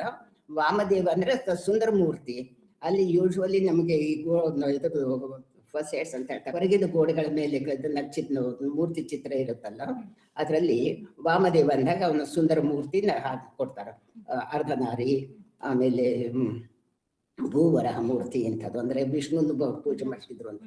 ಆದ್ರೆ ಈ ವಿಷ್ಣು ಧರ್ಮೋತ್ತರ ಪುರಾಣದಲ್ಲಿ ಹೇಳಿರೋದು 4ನೇ ಮುಖನ ವಾಮದೇವ ಅಂತ ಇರೋದ್ರಿಂದ ಆ ವಾಮದೇವನ ಬದಲು ಅಲ್ಲಿ ಸ್ತ್ರೀ ಮುಖ ಆಗ್ಬೋದು. ಎಂಥದ್ದು ಇಲ್ಲಿ ನಿಮ್ಗೆ ಹಾವೇರಿಲಿ ಎಲ್ಲಿದೆ, ನಾನು ಹಾವೇರಿಗೆ ಹೋಗಿದ್ದೆ, ನಾನು ಹುಟ್ಟಿದ್ದು ಹಾವೇರಿ. ಆದ್ರೆ ನಾನು ಈಗ ಆದ್ರೆ ರಟ್ಟಿಹಳ್ಳಿಯಿಂದ ಸ್ವಲ್ಪ 7 ಕಿಲೋಮೀಟರ್ ಮುಂದೆ ಹೋದ್ರೆ ಸಿದ್ದಗಿರಿ ಅಂತಿದೆ, ಕಣಿವಿ ಸಿದ್ದಗಿರಿ ಅಂತ. ಆ ಸಿದ್ದಗಿರಿಲಿ ಒಂದು ದೇವಸ್ಥಾನ ಇದೆ. ಆ ದೇವಸ್ಥಾನದಲ್ಲಿ ಒಂದು ಲಿಂಗ ಇದೆ. ಅದ ಲಿಂಗಕ್ಕೆ 3 ಮುಖಗಳು ಪುರುಷ ಮುಖಗಳು, 4ನೇದು ಸ್ತ್ರೀ ಮುಖ ಇದೆ. ಅದಕ್ಕೆ ಯಾರೋ ಹೇಳಿದ್ರು ಅಲ್ಲಿ ಕೌಳರು ಇರ್ತಿದ್ರು ಅಂತ. ಕೌಳರಲ್ಲಿ ಅಲ್ಲ ಅದು, ಅಲ್ಲಿ ಇದನ್ನ ಅದರ ಹೆಸರು ಕಪಿಲೆ ಅಂತ ಹೆಸರಿತ್ತು. ಆ ಕಪಿಲೆ ಮುಂದೆ ಕವಲಿಯಾಗಿದೆ. ಅದು ಸುಮ್ಮನೆ ಏನೇನೋ ಕಾಪಾಲಿಕರು ಕೌಳರಿಗೂ ಇದನ್ನ ಹಚ್ಚುತ್ತಾರೆ, ಸಂಬಂಧ ಹಚ್ತಾರೆ. ಅದು ಯಾವುದು ಸಂಬಂಧ ಇಲ್ಲ. ಕಾಲಮುಖ ಪಾಶುಪತರು ದಕ್ಷಿಣ ಪಂಥದವರು, ದಕ್ಷಿಣ ಪಥ ಫಾಲೋ ಮಾಡಿದವರು. ಇವರು ಇವರು ಕೌಳರು ಮತ್ತೆ ಇವರು ವಾಮಾಚಾರಿಗಳಿದ್ರು. ಇವರು ದಕ್ಷಿಣ ಪಥ ಫಾಲೋ ಮಾಡಿದ್ದಕ್ಕೆ ಇವರಿಗೆ ಕೆಲವು ಸಲ ದಕ್ಷಿಣಾಚಾರಿ ಅಂತಿದ್ರು. ದಕ್ಷಿಣಾಚಾರಿ ಕಾಲಕ್ರಮೇಣ ದಕ್ಕನಾಚಾರಿ ಆಗಿತ್ತು. ಡೆಕ್ಕನ್ ಅಂತ ಹೇಳ್ತಾರಲ್ಲ, ಆ ದಕ್ಕನಾಚಾರಿ ಹೋಗಿ ಜಕ್ಕನಾಚಾರಿ ಆಯ್ತು. ಅವರು ಕಟ್ಟಿಸಿದ ದೇವಸ್ಥಾನಗಳು ಒಂದು ಪರ್ಟಿಕ್ಯುಲರ್ ಸ್ಟೈಲ್ ನಲ್ಲಿ ಇದ್ದಿದ್ದಕ್ಕೆ ಅದು ಜಕ್ಕನಾಚಾರಿ ಸ್ಟೈಲ್ ಆಯ್ತು. ಸುಮ್ಮನೆ ಅವನಿಗೊಬ್ಬ ಶಿಲ್ಪಿನ ಹುಟ್ಟಿಸಿ, ಅವನಿಗೊಬ್ಬ ಮಗನ್ ಹುಟ್ಟಿಸಿ ಏನೇನೆಲ್ಲ ಕತೆ ಕಟ್ಟಿ ಫಿಲ್ಮ್ ಮಾಡಿದ್ರು. ಅದು ಕತೆ ನೋಡೋದಕ್ಕೆ ಚೆನ್ನಾಗಿರುತ್ತೆ, ಅದರ ಐತಿಹಾಸಿಕ ಅಲ್ಲ. ಈ ಕಾಲಮುಖ ಪಂಥದ ದೇವಾಲಯಗಳ ವಾಸ್ತುಶಿಲ್ಪದ ಬಗ್ಗೆ ಏನಾದ್ರು ಹೇಳ್ಬೋದಮ್ಮ, ಹೇಗಿತ್ತಿತ್ತು ಅಂತ? ಕಾಲಮುಖ ಪಾಶುಪತರ ದೇವಸ್ಥಾನಗಳಲ್ಲಿ ಮುಖ್ಯವಾಗಿ ಶಿವ ಮುಖ್ಯ. ಶಿವನಿಂದಾಗಿ ಉಳಿದೆಲ್ಲ ದೇವರು ಬಂದಿದ್ದು ಅಂತ. ಅದಕ್ಕೆ ಮತ್ತು ಅಲ್ಲಿ ಶಿವನ ಮೂರ್ತಿ ನಿಲ್ಲಿಸೋದು ಇವರು. ಆಮೇಲೆ ಅಲ್ಲಿ ಗರ್ಭಗೃಹ, ಶುಕನಾಸಿ, ಆಮೇಲೆ ರಂಗಮಂಟಪ ಇಷ್ಟೇ ಇರ್ತಿತ್ತು. ಮುಂದೆ ಅವ್ರಿಗಿಂತ ಚಿಕ್ಕ ಗೋಪುರ ಇರ್ತಿತ್ತು. ಮುಂದೆ ಇವರು ಬಸವಣ್ಣವ್ರು ಬಂದಾಗ ಬಸವಣ್ಣವ್ರು ಮಾಡಿದ್ದು ನಮಗೊಂದು ದೊಡ್ಡ ಮಹದುಪಕಾರ ಅಂತ ಹೇಳ್ಬೋದು. ಅವರು ಉಳ್ಳವರು ಶಿವಾಲಯ ಮಾಡುವರು, ನಾನೇನು ಮಾಡಲಿ ಅಂದಾಗ ಸ್ವಲ್ಪ ದೇವಸ್ಥಾನ ಚಿಕ್ಕ ದೇವಸ್ಥಾನ ಕಟ್ಸೋದು ಕಡಿಮೆ ಆಯಿತು. ಎಲ್ಲರೂ ಚಿಕ್ಕ ಚಿಕ್ಕ ದೇವಸ್ಥಾನ ಕಟ್ಸೋದ್ ಬದಲು ಇದ್ದ ದೇವಸ್ಥಾನಗಳನ್ನ ದೊಡ್ಡದು ಮಾಡಿದರು. ಅಂದ್ರೆ ಬಂದರು, ಅವರು ಬಂದು ಅಳಿಯ ರಾಮರಾಯನ ವಿರುದ್ಧ ಇದ್ರೆ ವಿನಃ ಹಂಪೆ ಅರಸರಿಗೆ ವಿರುದ್ಧ ಇರಲಿಲ್ಲ, ಸದಾಶಿವರಾಯನ ವಿರುದ್ಧ ಇರಲಿಲ್ಲ. ಆ ಇದು ಹಂಪೆಯಲ್ಲಿ ವಿಠ್ಠಲ ದೇವಸ್ಥಾನ ಅವನಿಗೆ ಅಳಿಯ ರಾಮರಾಯನಿಗೆ ತುಂಬಾ ಪ್ರಸಿದ್ಧ, ತುಂಬಾ ಪ್ರೀತಿ ವಿಷಯ ಆಗಿತ್ತು. ಅದಕ್ಕೆ ಅವರು ವಿಠಲಪುರಾನ ಹಾಳು ಮಾಡಿದ್ರೆ ವಿನಃ ಇಡೀ ಹಂಪೆನ ಮಾಡಲಿಲ್ಲ. ಯಾಕಂದ್ರೆ ಅವರು ಮುಸಲ್ಮಾನ್ ಹೋದ್ಮೇಲೆ ಸದಾಶಿವರಾಯ ಮತ್ತೆ ಹಂಪೆಗೆ ಬಂದು ಅಲ್ಲಿ 13 ವರ್ಷ ಆಳ್ತಾನೆ. ಊರು ಹಾಳಾಗಿತ್ತು ಅಂದ್ರೆ ಅವ್ನು ಹೇಗೆ ಆಗ್ತಿದ್ದ. ಆಮೇಲೆ ಅಲ್ಲಿನೂ ಜನ ಇದ್ರು, ಇಬ್ರು ಪೋರ್ಚುಗೀಸರು ಇದನ್ನ ಗೋವಾದಿಂದ 300 ಕುದುರೆಗಳನ್ನ ತಗೊಂಡು ಹಂಪೆಗೆ ಬರ್ತಾರೆ ಅಲ್ಲಿ ಮಾರೋದಕ್ಕೆ. ಅಲ್ಲಿ 300 ಕುದುರೆಗಳನ್ನ ಪರ್ಚೇಸ್ ಮಾಡುವಷ್ಟು ಶಕ್ತಿ ಇದ್ದವ್ರು ಇದ್ರು ಅಂತಂದ್ರೆ ಊರು ಹಾಳಾಗಿತ್ತು ಅಂತ ಹೇಗೆ ಹೇಳ್ತೀರಿ? ಹಂಪೆ ನಿಜವಾಗ್ಲೂ ಎಲ್ರೂ ಬಿಟ್ಟು ಹೋಗಿದ್ದು 1580 ನಂತರ. ಅಲ್ಲಿವರೆಗೂ ಹಂಪೆ ಆಕ್ಟಿವ್ ಆಗಿ ಇತ್ತು. ಅವರು ದೇವಸ್ಥಾನ ಮಾತ್ರ ಯಾಕೆ ಹಾಳು ಮಾಡಿದ್ರು? ಊರು ಹಾಳು ಮಾಡಿದ್ರಲ್ಲ, ಊರು ಹಾಳು ಮಾಡಿರ್ಲಿಲ್ಲ. ದೇವಸ್ಥಾನ ಯಾವುದು ವಿಠಲಾಪುರ ಹಾಳು ಮಾಡಿದ್ರು, ಉಳಿದ ದೇವಸ್ಥಾನಕ್ಕೆ ಅವ್ರ ಕೈ ಹಾಕಿರ್ಲಿಲ್ಲ. ಅದೇ ಯಾಕೆ ಅಂತ ಕಾರಣ? ಅದು ವಿಠಲಾಪುರ ಅದನ್ನ ಹೇಳಿದ್ನಲ್ಲ, ಅಳಿಯ ರಾಮರಾಯನಿಗೆ ಅವ್ರು ವಿರುದ್ಧ ಇದ್ರು. ವಿಠಲಾಪುರ ಹಾಳು ಮಾಡಿದ್ರೆ ಅಳಿಯ ರಾಮರಾಯನ ಹೆಸರು ಎಲ್ರೂ ಮರೆತು ಬಿಡ್ತಾರೆ, ಇತಿಹಾಸದಲ್ಲಿ ಅವ್ನ ಹೆಸರು ಉಳಿಯಲ್ಲ ಅಂತ ಮಾಡಿದ್ರೆ ವಿನಃ ಇದು ಮೂರ್ಖತನ ತಿಳ್ಕೊಂಡಿರ್ತಾರೆ. ಅದರಿಂದ ಅದು ಬರೀ ವಿಠಲಾಪುರ ಮಾತ್ರ ಹಾಳು. ಈಗ ನೀವು ಹಂಪೆಗೆ ಹೋದಾಗ ನೋಡ್ರಿ, ವಿಠಲಾಪುರದಲ್ಲಿ ಏನಿದೆ? ಮಣ್ಣು ಏನೂ ಇಲ್ಲ. ಆದ್ರೆ ಅದೇ ನೀವು ಊರು ಒಳಗೆ ಹೋದ್ರೆ ಮನೆಗಳು ಇದ್ವು ಮೊದಲು. ಆಮೇಲೆ ಅಲ್ಲಿ ಮನೆಗಳನ್ನ ಸುಟ್ಟಿದ್ದು ನಮ್ಮ ಕೆಲವೊಂದು ಮನೆಗಳನ್ನ ಸುಟ್ರು ಅಂತ ಹೇಳ್ತಾರೆ. ಯಾರು ಸುಟ್ರು ಅದನ್ನ ನೀವು ದಾಖಲೆಗಳನ್ನು ಓದಿಲ್ಲ ಯಾರು. ಅದು ಅವನು ಅಳಿಯರ ಇದು ಸದಾಶಿವರಾಯ ವಾಪಸ್ ಬರ್ತಾನೆ ಪಟ್ಟಕ್ಕೆ ಇದನ್ನ ಮಾಡ್ಲಿಕ್ಕೆ. ಅದೇ ಸಮಯಕ್ಕೆ ಇವನು ಅಳಿಯ ರಾಮರಾಯನ ತಮ್ಮ ಒಬ್ಬನು ಯುದ್ಧದಲ್ಲಿ ಉಳ್ಕೊಂಡವನು ಅವನು ಬರ್ತಾನೆ, ಅವನು ಪಟ್ಟಕ್ಕೆ ಇದು ಮಾಡ್ತಾನೆ. ಆವಾಗ ಅಲ್ಲಿ 2 ಪಾರ್ಟಿಗಳಾಗ್ತದೆ. ಅವ್ರಿಗೆ ಕ್ಲಾಶ್ ಆಗಿ ಒಬ್ಬರದೊಬ್ರು ಮನೆಗಳನ್ನ ಸುಟ್ಟು ಇವನು ಅಳಿಯ ರಾಮರಾಯನ ತನ್ನ ಪಾಲಿಗೆ ಎಷ್ಟು ಇದು ಸಂಪತ್ತು ಬರ್ತದೋ ಅದನ್ನ ತಗೊಂಡು ಪೆನುಗೊಂಡಿಗೆ ಹೋಗ್ಬಿಡ್ತಾನೆ. ಸದಾಶಿವರಾಯ ವಿಜಯನಗರದಿಂದ ರಾಜಧಾನಿಯಿಂದ ಆಳ್ತಾನೆ. ಮುಂದೆ 13 ವರ್ಷ ಆಳ್ತಾನೆ. ಆಮೇಲೆ ನೀವು ಶಾಸನ ಓದಿದ್ರೆ, ನಮ್ಮ ಗುರುಗಳಿಗೆ ಕಲಿಸಿದ್ದಕ್ಕೆ ನಾನು ಶಾಸನ ಓದ್ತೀನಿ. ಅದರಲ್ಲಿ ಸದಾಶಿವರಾಯನ ಶಾಸನಗಳು ಎಲ್ಲ ವಿಜಯನಗರದ ಎಲ್ಲ ಅರಸರಿಗಿಂತನೂ ಜಾಸ್ತಿ ಇದೆ. ಆಮೇಲೆ ಅಳಿಯ ರಾಮರಾಯರವರೆಗೂ ಸದಾಶಿವರಾಯ ಅಳಿಯ ರಾಮರಾಯ ಕೂಡಿ ರಾಜ್ಯ ಆಳಿದ್ರು. ಈ ಪುಸ್ತಕದಲ್ಲೂ ಕೂಡ ನಿಮಗೆ ಮಾಹಿತಿ ಸಿಗುತ್ತೆ, ನೀವು ತಗೊಂಡು ಓದಬಹುದು. ಅವ್ರದೇ ಒಂದು ವಾಸ್ತುಶಿಲ್ಪ ಶೈಲಿ, ಅದ್ರ ಬಗ್ಗೆ ಹೇಳಿ. ಅವಾಗ ಕಟ್ ಮಾಡಿದ್ರಲ್ಲ, ಕಂಟಿನ್ಯೂ ಮಾಡಿ ಅದನ್ನ. ಅದು ವಾಸ್ತುಶಿಲ್ಪದ ಬಗ್ಗೆ ಹೇಳ್ಬೇಕಂತ. ಈ ವಾಸ್ತುಶಿಲ್ಪದ ಬಗ್ಗೆ ಹೇಳ್ಬೇಕಂದ್ರೆ ಮೊದಲೆಲ್ಲ ಅದು ದೇವಸ್ಥಾನಗಳನ್ನ ಒಂದೇ ಗರ್ಭಗೃಹದಲ್ಲಿ ಕಟ್ಟಿದ್ರು. ಆಮೇಲೆ ಮುಂದೆ ಬಾದಾಮಿ ಚಾಳುಕ್ಯ ಕಾಲದಲ್ಲಿ ಇದು ಶೈವಿಸಮ್, ಈ ಕಾಳಾಮುಖ ಪಾಶುಪತ ಶೈವಿಸಮ್ ಪ್ರಚಾರಕ್ಕೆ ಬಂದ ಮೇಲೆ ಅಲ್ಲಿ ವಿನಯಾದಿತ್ಯ ಅಂತ ಒಬ್ಬ ರಸಾಳ್ತಾನೆ. ಆ ವಿನಯಾದಿತ್ಯನ ತಾಯಿ ವಿನಯದೇವಿ. ಆಕೆ ಈ 3 ಇವರು ನಾವು ಕಾಳಾಮುಖ ಪಾಶುಪತ ನಾವು 3 ದೇವತೆಗಳನ್ನ 3 ದೇವತೆಗಳಲ್ಲದೆ ಯೋಗ ಇದನ್ನು ಮಾಡ್ತೀವಿ. ಅದರಿಂದ ಸೂರ್ಯ ನಮಸ್ಕಾರ ಮಾಡ್ತೀವಿ. ಅದರಿಂದ ಇದು ಸೂರ್ಯನ ಮೂರ್ತಿನೂ ಬೇಕು ನಮಗೆ ಇಂತೆಲ್ಲ ಇದ್ದದಕ್ಕೆ ಈ ಮೂರ್ತಿಗಳನ್ನೆಲ್ಲ ಒಂದೇ ದೇವಸ್ಥಾನದಲ್ಲಿ ಹೇಗೆ ಸ್ಥಾಪಿಸಬಹುದು ಅನ್ನೋ, ಒಂದೇ ಗರ್ಭಗೃಹದಲ್ಲಿ ಸ್ಥಾಪಿಸೋದು ಸಾಧ್ಯ ಇರಲಿಲ್ಲ.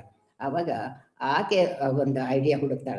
ಒಂದು ಗರ್ಭಗೃಹ, ಶಿವನ ಗರ್ಭಗೃಹ ಮಧ್ಯದಲ್ಲಿ, ಆಮೇಲೆ ಅವನ ಪಕ್ಕದಲ್ಲಿ ಬಲಕ್ಕೆ ಇನ್ನೊಂದು ಗರ್ಭಗೃಹ, ಅದಕ್ಕೆ ಹತ್ತುಕೊಂಡೇ ಕಟ್ಟೋದು. ಬಲಕ್ಕೆ ಗರ್ಭಗೃಹ ಕಟ್ಟಿ ಅದಕ್ಕೆ ಹತ್ತುಕೊಂಡೇ ಕಟ್ಟಿದ್ದು. ಅದಕ್ಕೆ ಅಲ್ಲಿ ಬ್ರಹ್ಮನ ಮೂರ್ತಿ, ಆಮೇಲೆ ಎಡಕ್ಕೆ ವಿಷ್ಣುವಿನ ಮೂರ್ತಿ ಇಟ್ಟು, ಆಮೇಲೆ ಸೂರ್ಯನ ಮೂರ್ತಿ ಬಹುಶಃ ಜನ್ಸಲ್ದಾಗ ಇಡ್ಬೋದು ಅಥವಾ ಎಲ್ಲಾದರೂ ಇಡ್ಬೋದು.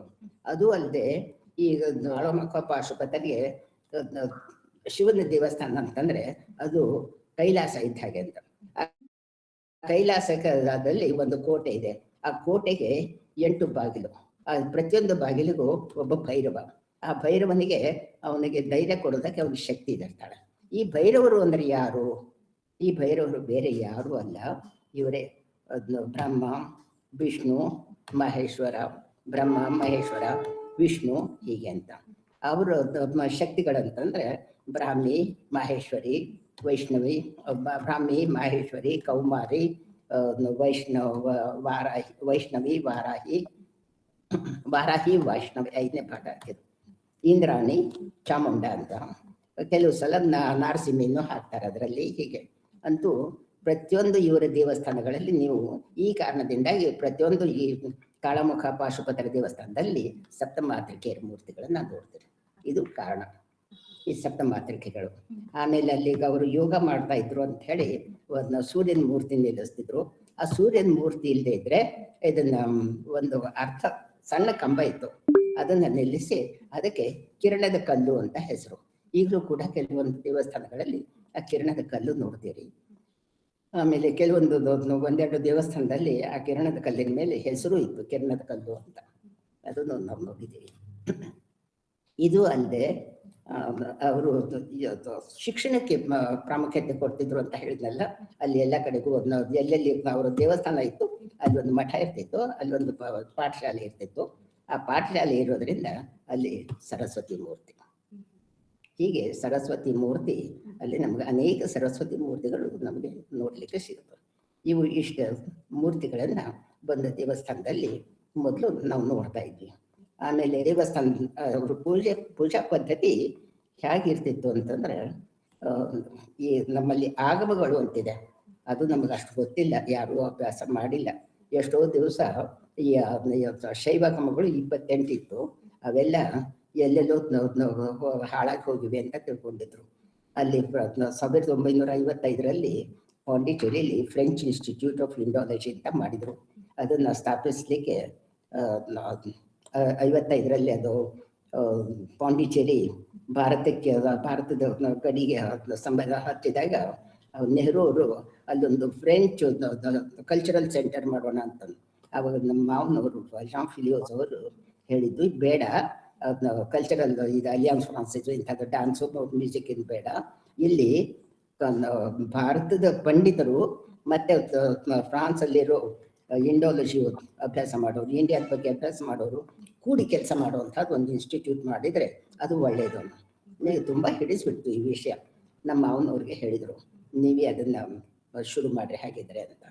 ಆವಾಗ ಇನ್ಸ್ಟಿಟ್ಯೂಟ್ ಮಾಡಿದಾಗ ಅವ್ರ ಮಾವನವರು ಈ ಪೂಜೆ ಮಾಡುವಾಗ ಯಾವ ಪುಸ್ತಕ ಉಪಯೋಗಿಸ್ತೀರಿ, ಏನು ಉಪಯೋಗಿಸ್ತೀರಿ ಅಂದಾಗ, ಹೀಗೆ ಆಗಮಗಳಂತ ಇದ್ದು 28 ಆಗಮಗಳು, ಈಗ ಅವು ನಮಗೊಂದು ಕೈಗೆ ಸಿಗ್ತಾ ಇಲ್ಲ, ಹಾಗಿದ್ರೆ ನಮ್ಮ ಇನ್ಸ್ಟಿಟ್ಯೂಟ್ನಿಂದ ಅದನ್ನೇ ಶುರು ಮಾಡೋಣ ಅಂತ ಹೇಳಿ ಒಬ್ಬ ಪಂಡಿತರನ್ನ ನೇಮಿಸಿ ಅವ್ರಿಗೊಬ್ಬ ಒಂದು ಕಾರು ಡ್ರೈವರ್ನ ಕೊಟ್ಟು, ನೀನು ಇಡೀ ಕರ್ನಾಟಕ ಎಲ್ಲ ಸುತ್ತಾಕು, ಕರ್ನಾಟಕ ಮಹಾರಾಷ್ಟ್ರ ಎಲ್ಲೆಲ್ಲಿ ನಿನಗೆ ಆಗಮಗಳು ಇವೆ ಅಂತ ಹೇಳ್ತಾರೆ ಅಲ್ಲಿ ಹೋಗಿ ಅವುಗಳನ್ನ ತಗೊಂಡಾದ್ರೂ ಬಾ, ಕೊಂಡ್ಕೊಂಡಾದ್ರೂ ಬಾ, ಎಲ್ಲಿ ಹೋದ್ರೆ ಕಾಪಿ ಮಾಡಿಸ್ಕೊಂಡು ಬಾ ಅಂತ ಹೇಳಿ ಕಳಿಸ್ಕೊಟ್ರು. ಹೀಗಾಗಿ ಫ್ರೆಂಚ್ ಇನ್ಸ್ಟಿಟ್ಯೂಟ್ ಆಫ್ ಇಂಡಾಲಜಿ ಪಾಂಡಿಚೇರಿಯಲ್ಲಿ 28 ಆಗಮಗಳಿವೆ.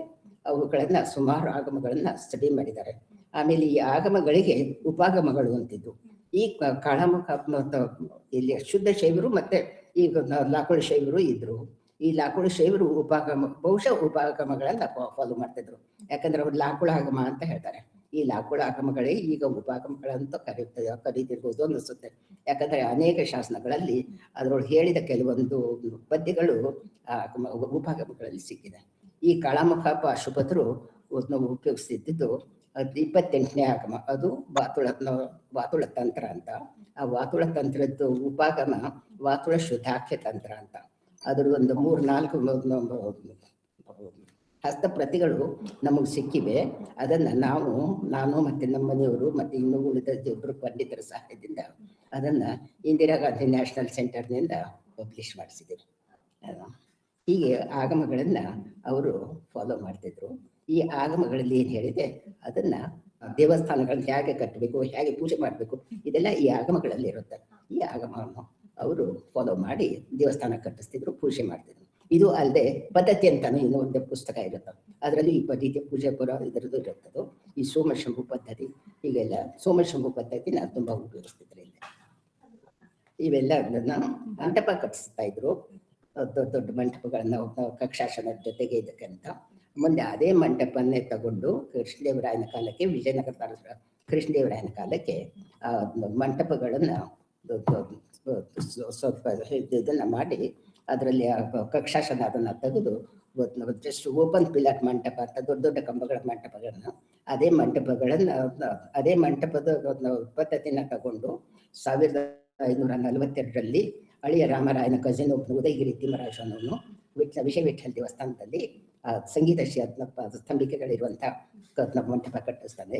ಆ ಮಂಟಪ ಕಟ್ಟಿಸಿದ್ರಿಂದ ಅದು ನಮ್ಮ ಕರ್ನಾಟಕದ ಬಹುಮುಖ್ಯ ಕೊಡುಗೆ, ಭಾರತದ ಶಿಲೆ ಇದಕ್ಕೆ ನಮ್ಮದು ಮುಖ್ಯ ಕೊಡುಗೆ.